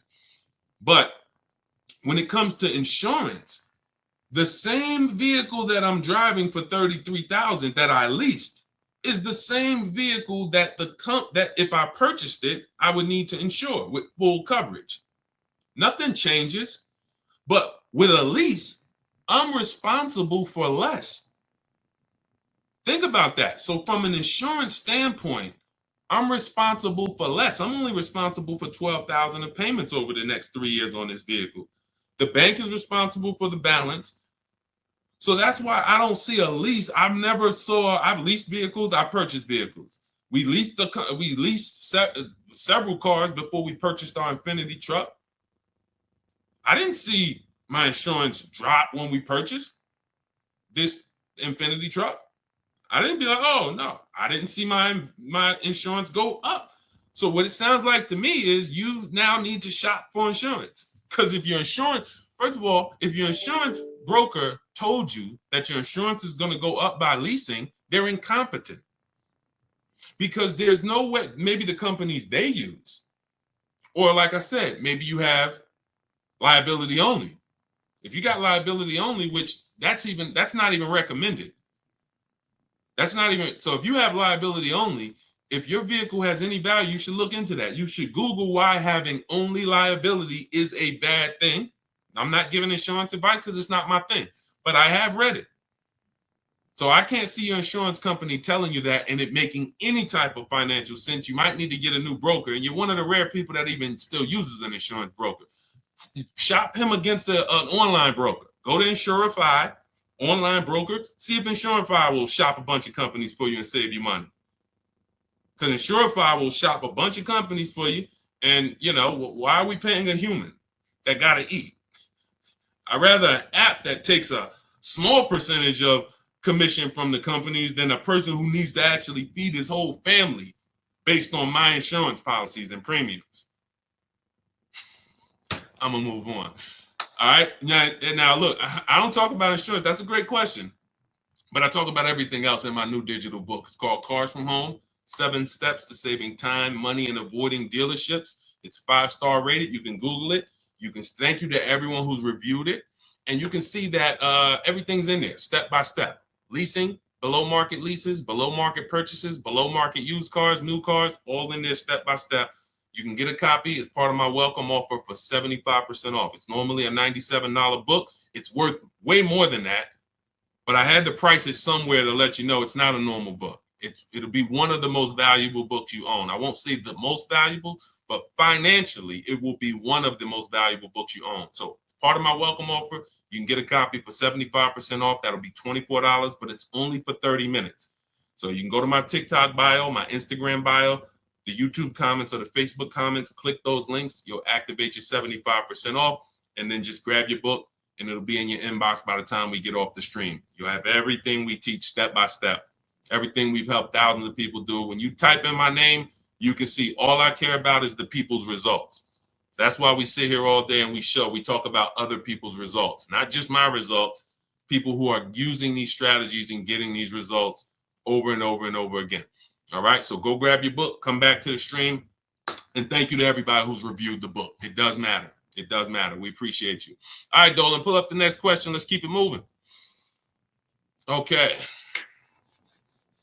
All right, we got a lot of questions coming. I'm seeing questions coming from every single platform. So, all right, type your question and try to type it in one. Don't type it in like multiple kind of segments. All right, go ahead, Dolan, bring that one back up. My car's okay. Well, we already did that. Let's move to the next one. All right, is it worth considering a lease if you plan to keep the car at the end of the term? Why are we doing this? Why are we doing this? Like, I don't know. Okay, let me answer this. So, why are we leasing and then we want to buy it at the end? I can't get that. All right, let me be clear on this. This is a horrible way to move, and I'm going to explain why. The benefit of leasing is we drive vehicles for cents on the dollar compared to people who purchase. Look at this. Raphael has a $46,000 Jeep Grand Cherokee. She's paying $549 a month, no money down. Now, every $5,000 on a loan is how much per month? Every $5,000 on a loan is how much per month? Thank you, Sherwin. I'm using the book currently. It's extremely helpful. Thank you very much. All right, and I see your question too, Sherwin. We'll pull that in. But every $5,000 on a loan is how much per month? Thank you, Robert Gregory. All right, $100. Jen 79, $100. Listen. Y'all know I love seeing the stuff sticking. That's what shows me like you're locked in. Okay. Again, principles that will not change. Principles that will not change. Every $5,000 on a loan is about $100 per month. I see you, KK07. Yes. So now let's compare this below market lease that Raphael got for $549 to what it would have cost her if she purchased this Jeep. Let's just say, because I know what you're thinking. Well, Deshone, we're not paying list price there. Let's just say that she got a great deal. Okay, let's say she got a great deal. Let's say they took off $6,000. Let's say she got it for 40. She got it for 40. Oh, and now what about the taxes? Okay, let's just give her the taxes too. So let's be ultra conservative to show you how different a below market lease is from a purchase. Let's say they took off $6,000 for her, and let's just not even include the taxes, which would probably be another $3,000. $40,000 loan, her payment's about $800 a month for 5 years. If she takes it for 6 years, she might be able to get it to like $720, depends on the interest rate. She's paying $549. She's paying $549. Now, again, if she's a short-term person, this is what matters. If you're a long-term person, then take the higher payment, pay off the vehicle, and then, but when you go from this type of beautiful structure, driving brand new cars for cents on the dollar, to now purchasing a used car. What do you mean? I thought we were talking about buying the lease out. If you buy your lease out, you are doing nothing but purchasing a used car. The only difference is it's your car. That's the only difference. When you buy your lease out, you come in, and I remember people would come into the dealership. What's so bad is it's not even exciting. So they go in, they do the paperwork, they come out because you got to get a new loan, or if you're going to pay cash, and then you come out and we need a new temp tag, and I'm putting the temp tag on the car, and I'm like, hey, you just bought your car. They're like, I guess you don't even get the excitement of buying a used car. When you buy a used car, at least when you drive it off, you're like, oh, yeah, baby, it's new to me. You don't even get that when you buy your lease out. So now let's go deeper on why buying your lease is a horrible idea. Average lease is going to be 3 years. We do not take 4-year leases. Why? You're paying too much for a vehicle you're giving back. Add up the payments. The value with leasing is when you add up those payments compared to what you bought, the MSRP, it should be low. Should be a low percentage of what I drove this much car for this much money. Great value. So when we take 4-year leases and there's 4 years of payments for a vehicle we're giving back, bad value. So now, average lease is 3 years.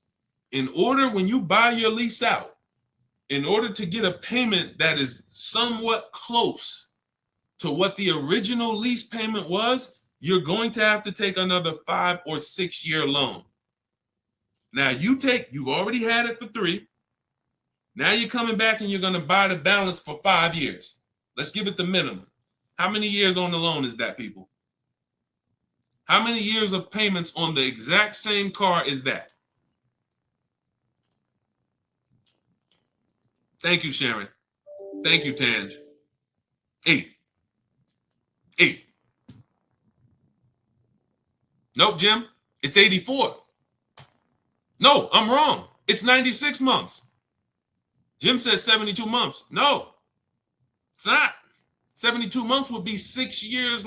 That's the max loan that we take. In my book, I have something called the rule of 72 and the 10th birthday, which means you should never take a loan longer than 72 months, and your car should be paid off by the 10th birthday if you want to avoid the risk of having an older car with a payment. Things can go wrong and you still have a payment. So we never take a loan. So 72 months, Jim, is 6 years.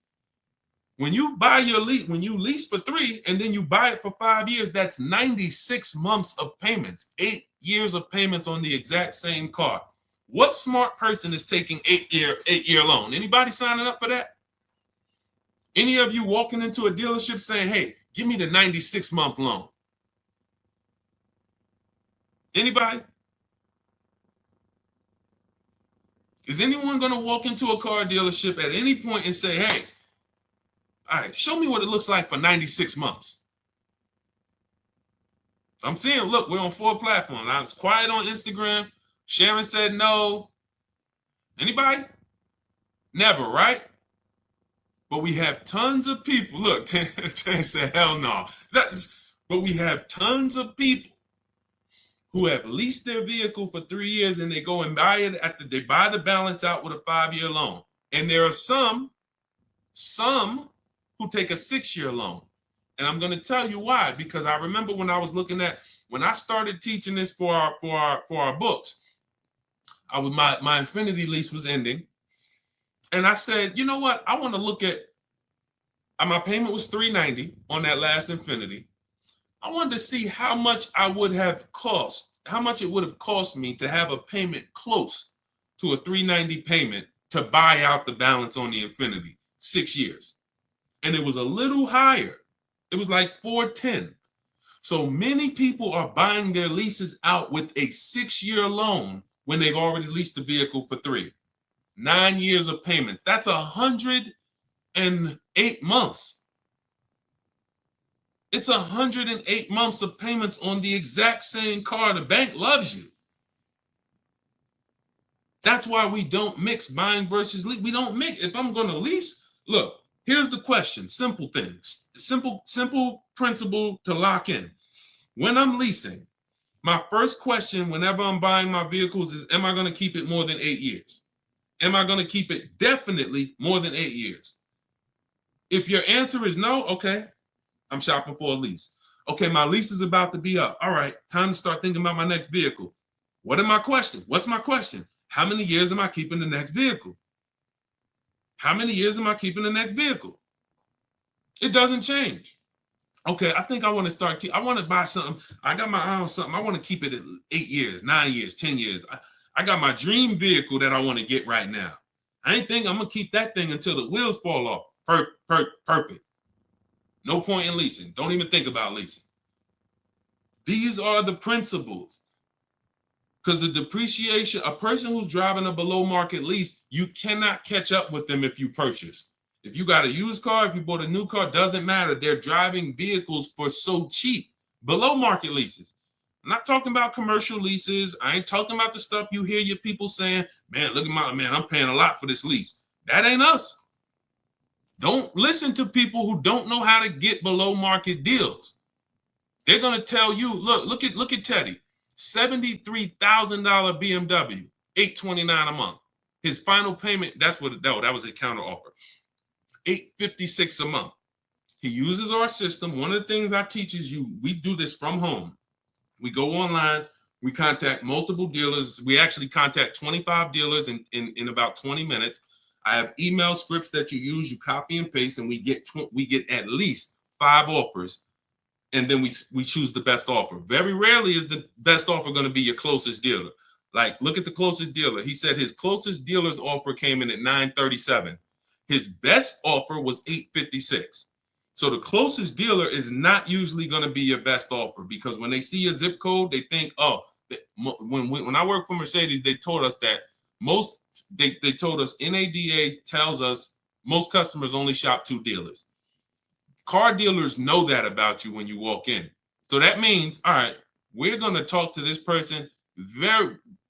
Odds are they're not going to shop us, and they're going to try to negotiate with us, and that's okay. We'll tell them we're giving them a good deal. We'll take off $5,000. We'll show them this, but we'll never give them, see, 8 out of 10 dealers are not going to go below a certain number.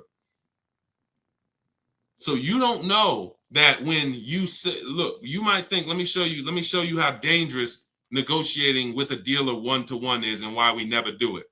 You take somebody like Sean. Sean gets $21,000 off of his F-150 Lightning. If he had negotiated with one dealer on this, let me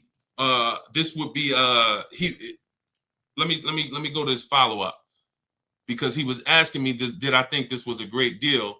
And I said, well, if it's your best offer, then it's a great deal. Hold on. Let me see. Can I find this follow-up on Sean?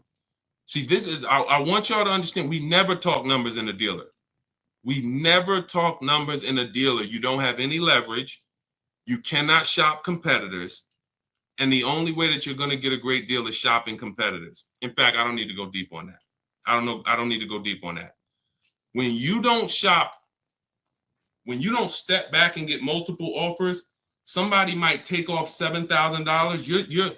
There's somebody who bought an F-150 Lightning just like Sean, just like the $21,000 discount I just showed you with Sean.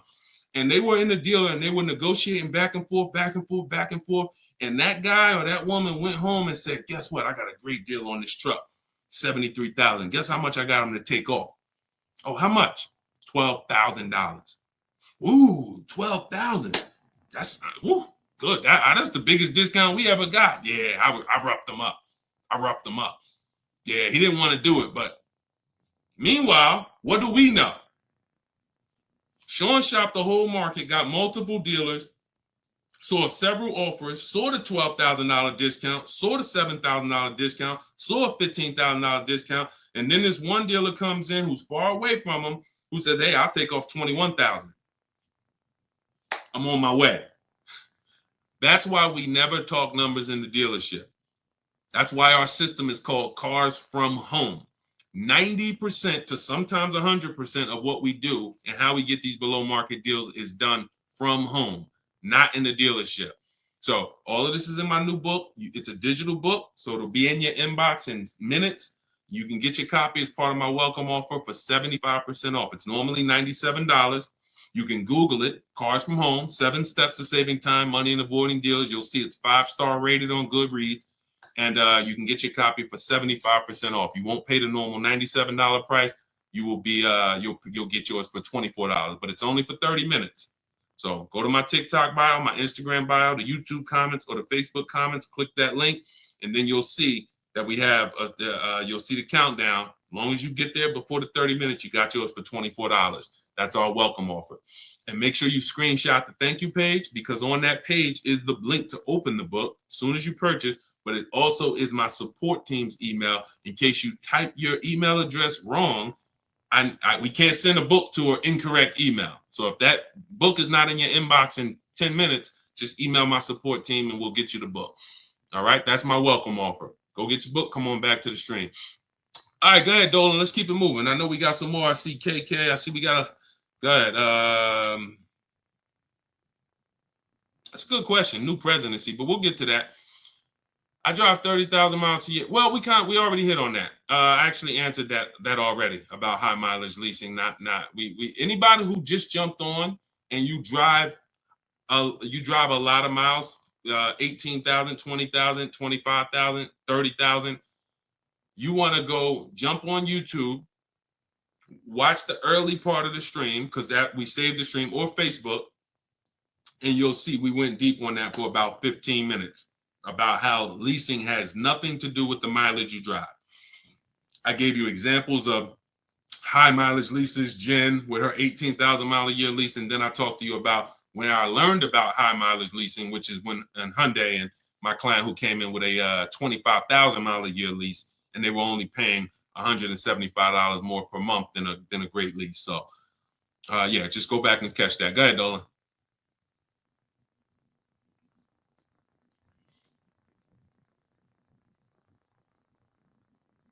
Go ahead, Dolan. This is a similar question. 30,000 K lease with just a similar question. My daughter just crashed her car. Sorry to hear that. Credit is mediocre. Any tips? I go the least expensive car that I can get. When we don't have when we don't have the credit, one of the worst things we can do is to tie up money in a long-term deal where we take all right, let me put it like this. In my book, I have two strategies. Let me explain why the first question never changes. First question is always, how many years are you going to keep the car?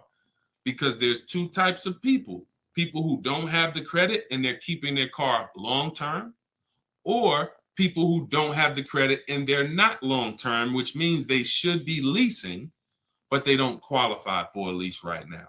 So let's assume that you're the first type of person.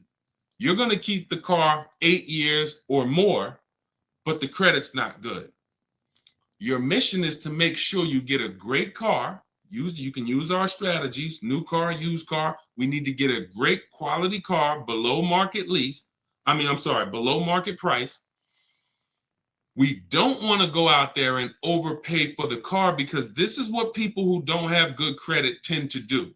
You go out with desperate vibes, desperate energy, and you basically say, whoever can get me in a car, I'll sign up for it. Which is why I've seen people rave about, hey, go see Joe. Man, and one thing about people who don't have good credit, they will go and tell their friends, and any of their friends who may not have good credit, hey, go see my man Joe, he'll get you approved.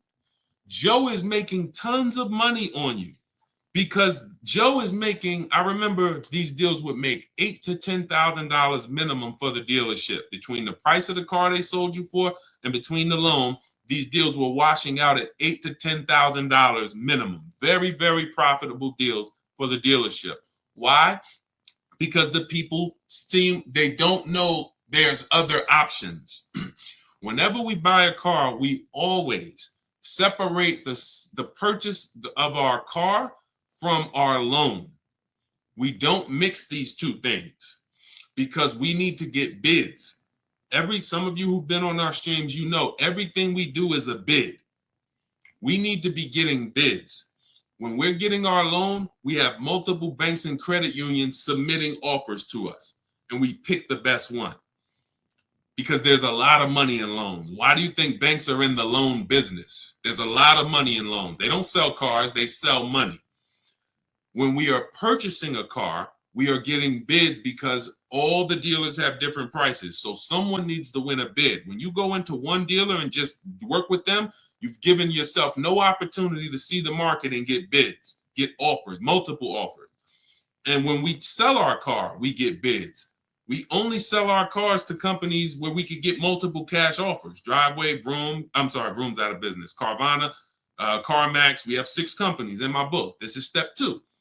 So the point is, if we are a long-term person, our mission is to find the best car we can find, because we know we're going to pay more in interest.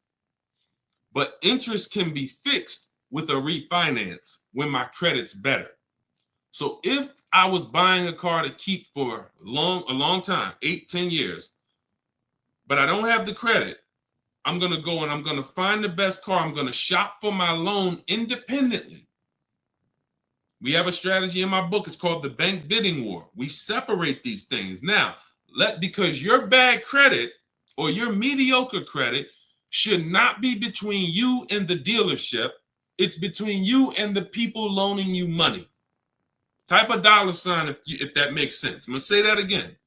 Anyone who has mediocre credit or bad credit, Your bad credit or mediocre credit is not between you and the dealership. The dealership sells the car. It's between you and the lender. The lender comes to you and says, hey, all right, you're buying a $20,000 car here. We'll loan you the money, but we got to charge you 22%. Cool. I got a great price on the car, though. I got a great price on that car, which makes it even better for the lender because they're going to see, okay, the loan to value rate. Yeah, you did get a great price on the car. Helps us just in case we need to repo the car. We like that you're not underwater. Versus walking into a dealer saying, hey, you know what? My credit's not good. Can you get me approved? Now, not only are you going to pay 22%, but you're going to pay for the same car that you could have got on the market for 20. They're going to charge you 23 plus interest. So now they're burying you because you came in desperate.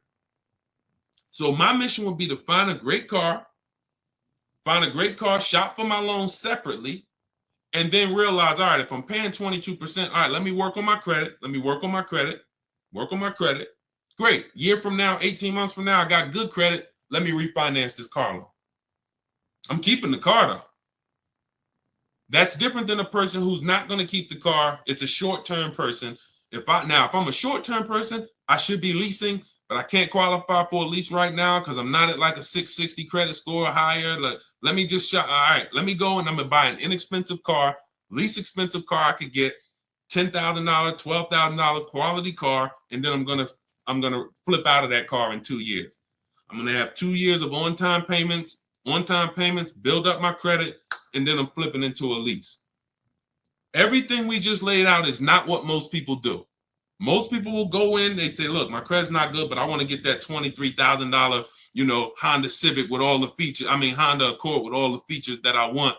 Boom. Now they're overpaying for the car. Not really shopping for a quality car. Maybe they got it if it's a Honda, but you still could get a bad Honda. Are you checking service records? Are you checking accident history? You could have a great car, but you bought a bad one. And most people don't want to sacrifice.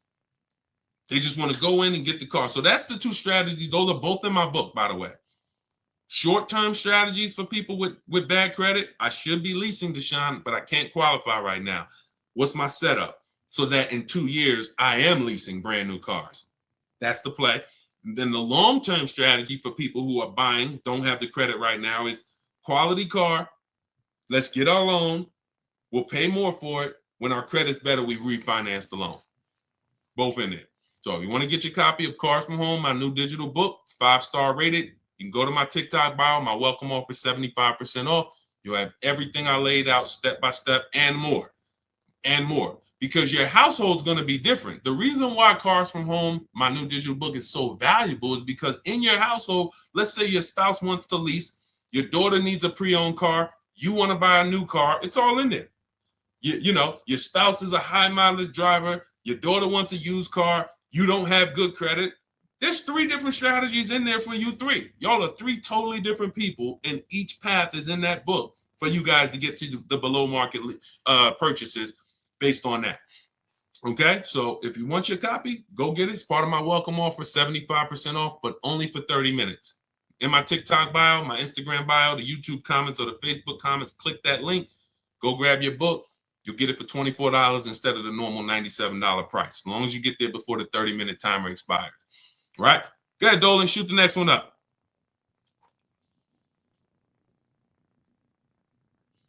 Who's getting value out of the stream? Type a $ in the comments. Type a $ if you're getting value out of what we do here. We hold ourselves accountable to not holding back. The reason why, we never hold back. It's all about if you can remember all of this. I got tons of free videos that's been hitting the airwaves for 3 years. You want to try to maneuver through them all, piece stuff together, God bless you. You want to come on the stream, listen, try to piece it together, God bless you. Some of you like, yo, I ain't gonna remember all of this. Let me go get the blueprint. Let me make sure no matter what I can reference it. Okay, everything's in the blueprint. That's the purpose. We make sure you can get the information no matter how you want it. No matter how you want it. Some of you who like Deshone, do you work with people? I see you showing a lot of people in your Facebook group. Yeah, we work with people all the time. I've worked with over 2,000 people since 2021. We have a video where we could, jump in a Facebook group where we do Zoom calls twice a month. Just go to my bio, go to the same links. You'll see, Dolan, can you post that link for the Shop with Deshone in the comments for YouTube and Facebook? Those of you who want to know about us actually shopping together, that's fine too. Again, get in where you fit in. Whatever, I don't care how you get the information, use it so that you can keep this money in your family's bank account and out of these cars. These cars are sucking up people's money like relentlessly. How do you see the new presidency affecting car buying and rates? Whatever the market does, there's always three prices: above market value, below market value. We got deals. Let me show this deal that Bonita got during the pandemic, which has been historically, they say, the worst time to purchase a car. Now, I told people for years, if you didn't need to purchase, hold out, let this whole thing blow over, unless you had a vehicle to sell. Because if you had vehicles to sell that you could sell, cash out, because they were worth $7,000 to $10,000 to $12,000 more than they would be worth today. But for those who didn't, who you were just adding a vehicle, if you didn't have to do that, we didn't do it. But if you had to do it, we had people who needed cars. Come on in. Let's show you how to get below market deals, even when the market's high. Bonita gets her Kia Telluride, December 2022. This is still when people were paying $5,000 over sticker for Kia Tellurides. She stays at home. She uses our system. She gets multiple offers. She gets a $45,000 Kia Telluride, $600 a month. In fact, it's an S, might be 46, $600 a month. Now, I told you what my neighbor got it for this year, $479. We don't know if it's the same model, but let's just figure it's similar. So below market at that time, the below market leases on Kia Tellurides was $600, because there were people leasing them for $700, $800, $850. I wish I could find them. They're everywhere. Some of them are still in those leases. They can't wait for them to expire. They're still paying $800 a month for their Kia Tellurides. She got it for $600. So no matter what the market does, the key is knowing how to get below market deals. And how do we get below market deals? It's very simple. We need to get enough offers to see the market, and then we pick the best one. It's very simple. You can't get below market deals going into one dealer or two, because that's not the market. That's two dealerships. The market is within 100 miles, 75 miles. What is the market? Everyone who has this car I want, what's the best offer? Doesn't matter. And here's what I always say. People with no skills are going to pay above market value. People with negotiating skills are going to pay market value. People who make dealers bid and get multiple offers get below market value. Because there's no I could say to a negotiator, here's how I know. Negotiator comes out the dealership. Hey, yeah, man, I just got a great deal, man. I worked them over. I've been coming back for 2-3 months working them over. Okay, are you willing to bet $1,000 that I can't get a better deal than you? Nah, I don't know. I wouldn't take that bet. Why not? You've been working them over. Yeah, but I wouldn't take a better. Now, I probably can't. I'm not gonna get a better deal from you from them. But for that car that you just drove out over here with, bet me $1,000 I can't find a better deal than that in this market from home. Nah, I'm not gonna take that bet. That's why negotiators don't get below market deals. There's no confidence that they actually got a below market deal because they haven't seen the market. They go into one dealer, maybe two, they negotiate.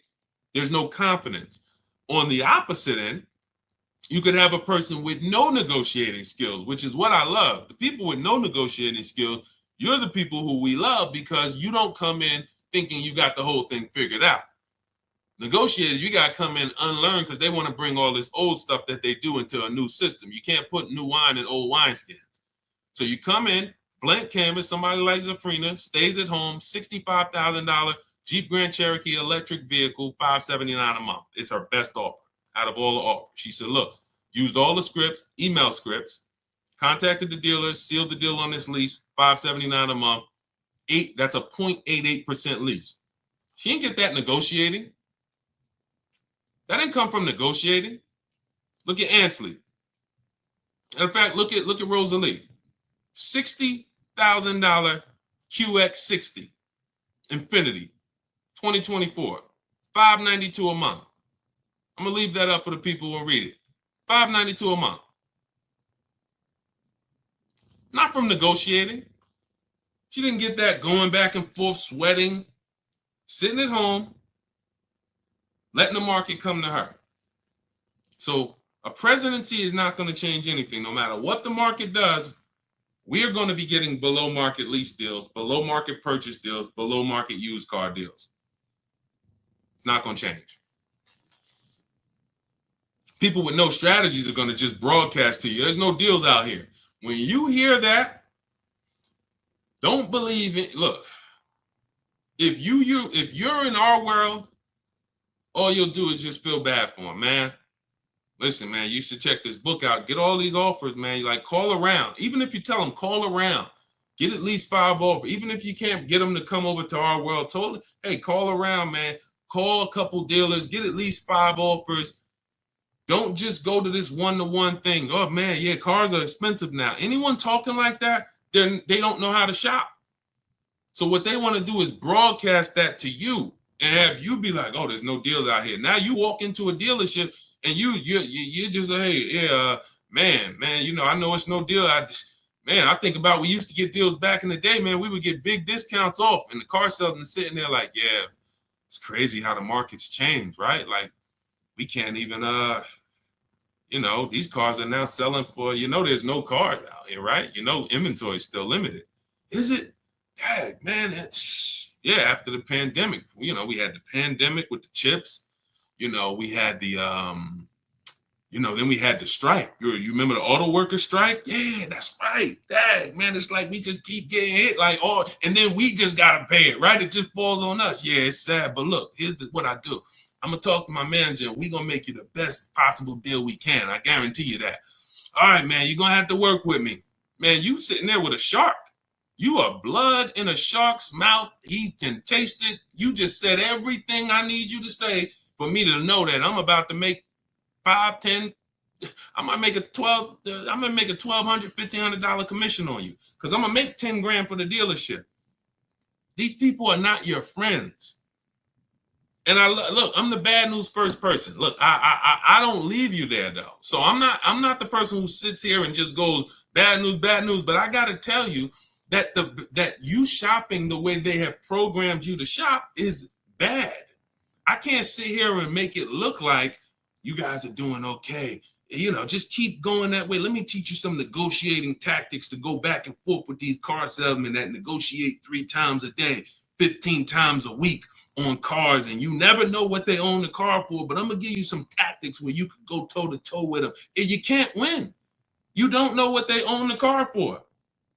You don't know. The name of the game is step out of it, step back, relax at home where you're in control. Use the internet. A beautiful tool that allows us to shop for TVs, shop for groceries. We can shop for all of these things comparatively, right? Using the internet. We just use it for cars. Yes, exactly, Sherwin. That's why we need the 25-5. Exactly. How can you tell if you're getting a deal when you're looking for a vehicle that is being marked up? Multiple offers. It's very simple. We expose the dealers who are charging high prices. Let's go back to Teddy's deal. I would assume that on Teddy's BMW here, $73,000 BMW. He said his highest offer, he said, I received 10 offers. I only used the scripts provided. That's the email scripts. Closed on a 2024 BMW i4 M50. $856 a month. His highest offer during this process was $1,123. There's no doubt that that was a marked up offer. That dealer is going to sell that car to someone else. But when we shop, we're talking to people online by email, and we're getting their best offers. Some dealers' best offers are marked up. That's just what they do. They would rather not sell the car to us because they know someone's going to walk in tomorrow that I could sell this car to for $1,100 a month. No problem. It's just not going to be me, or it's not going to be one of us. But that's okay, because if they weren't selling it for $1,100 a month, they wouldn't have made that offer to Teddy when he gave them everything they needed to make him an offer. Here's our offer, Teddy. Take it or leave it. It's $1,100 a month. No problem. But I got another offer for $986, and his best offer ends up being $856 a month. So it's not about negotiating with dealers with markups. It's about exposing the dealers who don't have markups. It's about exposing the dealers who have markup. Okay, yep, I can see you just, yep. Hey, this one dealer said it's no rebates on the car. He didn't include the rebates in our offer. That's fine. Hey, this other offer over here, great. Oh, he says it's $5,000 in rebates that he gave me. What's the difference? One's a liar who wants to make a lot of money, and one's not. Now, if you were in that dealership negotiating back and forth with that liar, you can't win. You might think, oh, he took off $5,000, but he still has another $7,000 that he's not taking off no matter what. He'd rather you leave and say, hey, look, well, I'm not going below that. That's our best offer. That's not the market's best offer. That's just our best offer. He's not lying to you. But his competitor that's 45 miles away, oh, his best offer is 10,000 less. This is how different the market is. This is why the 25-5, Stephen, is Sherwin, it's just the beautiful. Wait, we just got the live paused on Instagram. Oh, I think we hit the time on Instagram. Well, either way. So that is what that's the name of the game. You have to see for yourself.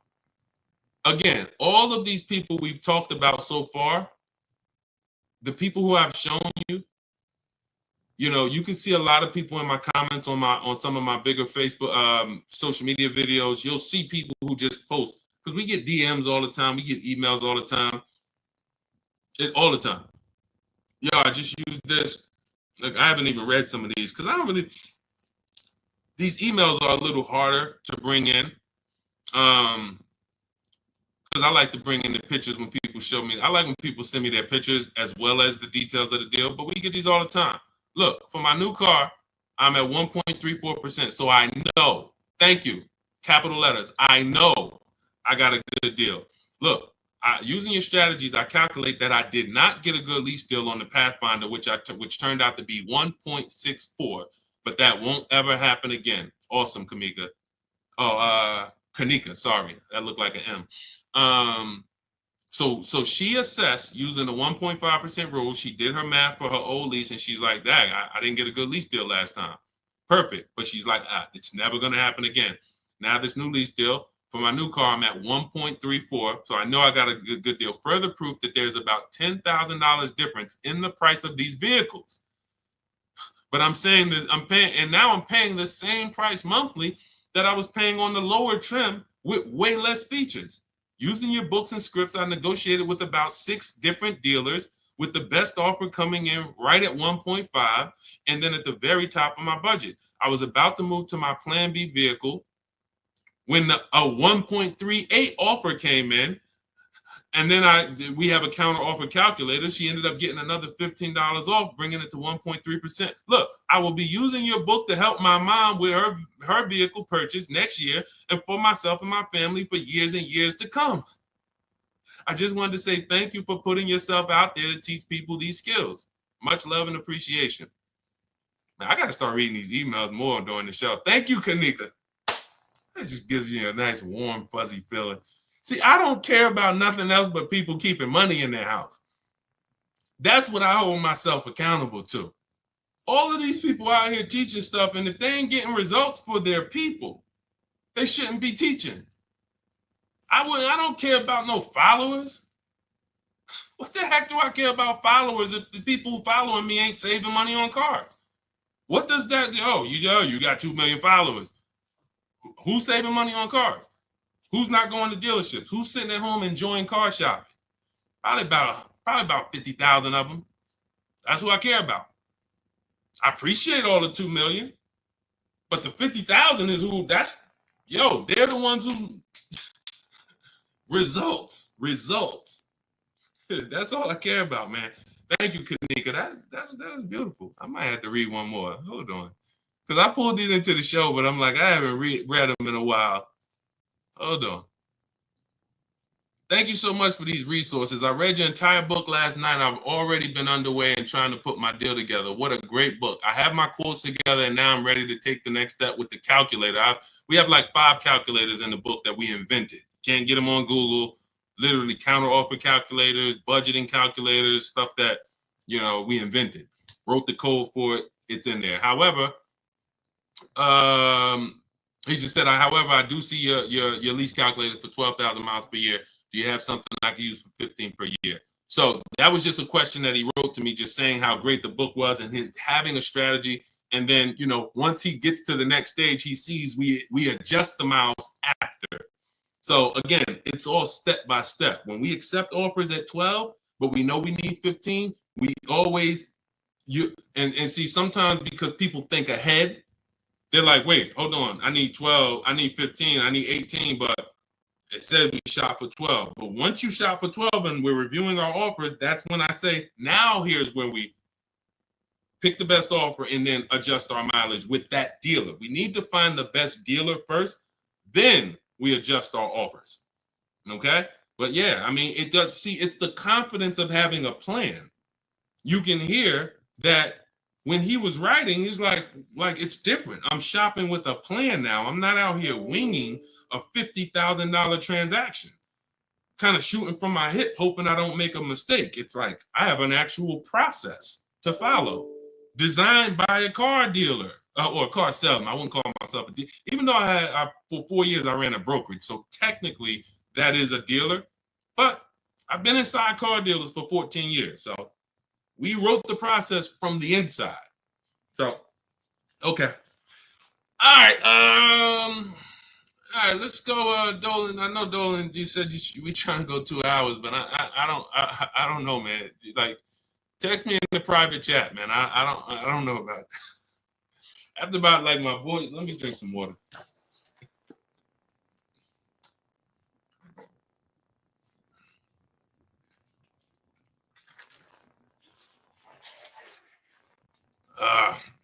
If you lease, do you have to pay the taxes? They go in the payment. When we lease, we have a template that we send out to dealers. And here's what it says. You have to tell dealers how to give you the offer. Part of the problem with why your shopping online is not working, why it's frustrating, it's 2 reasons. 80% of dealers are here to make it hard because making it hard makes them more money.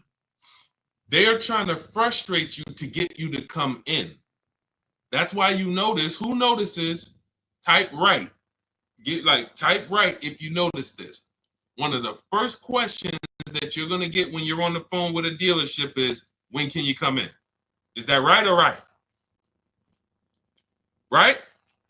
You're not even on the phone with them for more than a couple minutes before, hey, when can you come in? Correct? Right? Okay. Thank you. So that's the goal. I need to get this person here by any means necessary. So they're going to say a bunch of stuff that's not true. I see you, Sherman. I see you, Sugar Mom. A bunch of stuff that's not true. Like what? Your best deal is going to be if you're here. Not true. Your best deal is going to, hey, we only, if you come here, I guarantee your presence is your leverage. Not true. Your presence is no leverage. Can't see the market when I'm sitting in your dealership. So you have to tell dealers how to quote you because they're going to quote you the way they want to quote you. So we always request our quotes with 12,000 miles per year, first month's payment only, due at signing. So I'm giving you my first payment, I'm driving off. Now, when we shop for purchases, we shop all in numbers. We shop all in. Tax, title, fees, everything included. Now, when we're shopping for a new car purchase or even a used car, we're looking at all in numbers because remember, we're getting our financing separately.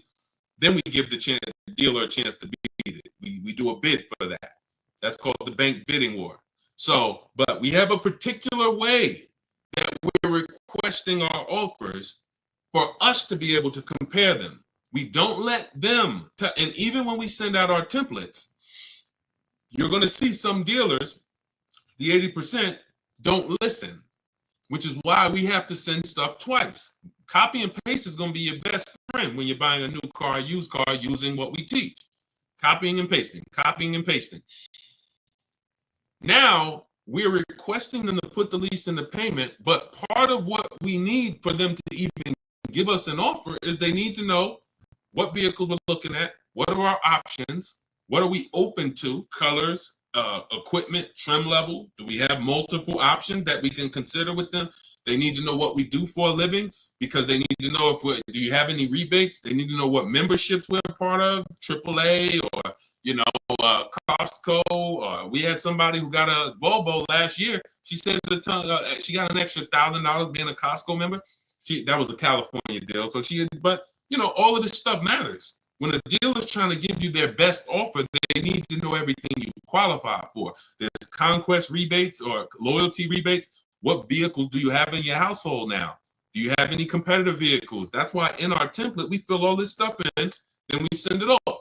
So when you're trying to shop online, you're wondering, why can't I get, the shopping online? I tried it, it's not working out because you don't know what to give the dealer. They need the zip code to factor in your taxes. This is stuff that you're thinking when they ask you this, you're like, wait, why are they asking me for this? They're trying to explain. No. So you're going to just go in and say, well, man, this is frustrating because you don't actually have an online shopping process that works. You're winging it. And you don't realize that I can't even shop online because I'm defensive because the dealer is going to ask me for things that they need to make me an offer. And I think they're asking me for it because they're trying to get too much information out of me. Why you want to know what kind of vehicles I got? I'm not trading nothing in. Well, because we need to know, do you qualify for any rebates? That's why the templates that we have are so valuable, and that's why we save so much time, because we're just copy and paste, copy and paste, copy and paste, everything that's necessary for them to give us an offer. They have it. So we literally cut through all the garbage that most shoppers are going through with them. Most shoppers, they're not giving them the information. It's a horrible experience for both people, the shopper and the car salesman, because they're like, yo, this person just, man. And they really are like, yo, if you just come in, and the person's gonna come in because they just don't know. Like, we can't do this. You don't realize that we need this information. But our process is great for both people. Because you fill in the templates. All right, yo, here's what I do for a living. Here's my cars. Here's my deadline. Here's my profession. Here's my memberships. Boom, here you go. These are the parameters, how I want you to quote me. Car salesman gets it and like, oh, wow, okay, good. This is more than any customer's ever given me. Hey, let me see what I can do for them. Easy for both people. The people that sell us cars, they're only working for us for like 20 minutes. They love us. The dealers that win the bids for us, they're like, man, thank you. Because how long did I got a video, I posted it. Some of you saw it. And when I got my Infinity truck, I recorded it. I asked them, how much time did this whole thing take? He said, not even 20 minutes. Once we took out the test drive, not even 20 minutes when I bought my pre-owned Infinity. And it was a below market, 42% off the new price. It was $54,000. It was the best. Long story. I ain't going to go into all of that. But it was a great used car deal and literally 20 minutes of the car salesman's time. Meanwhile, they got people in there 5 hours that ain't buying a car. Been there 5 hours, negotiating back and forth. They're making them a good offer, and they just like, well, I don't know. You know how many times I was making a person a below market offer and they just wouldn't take it?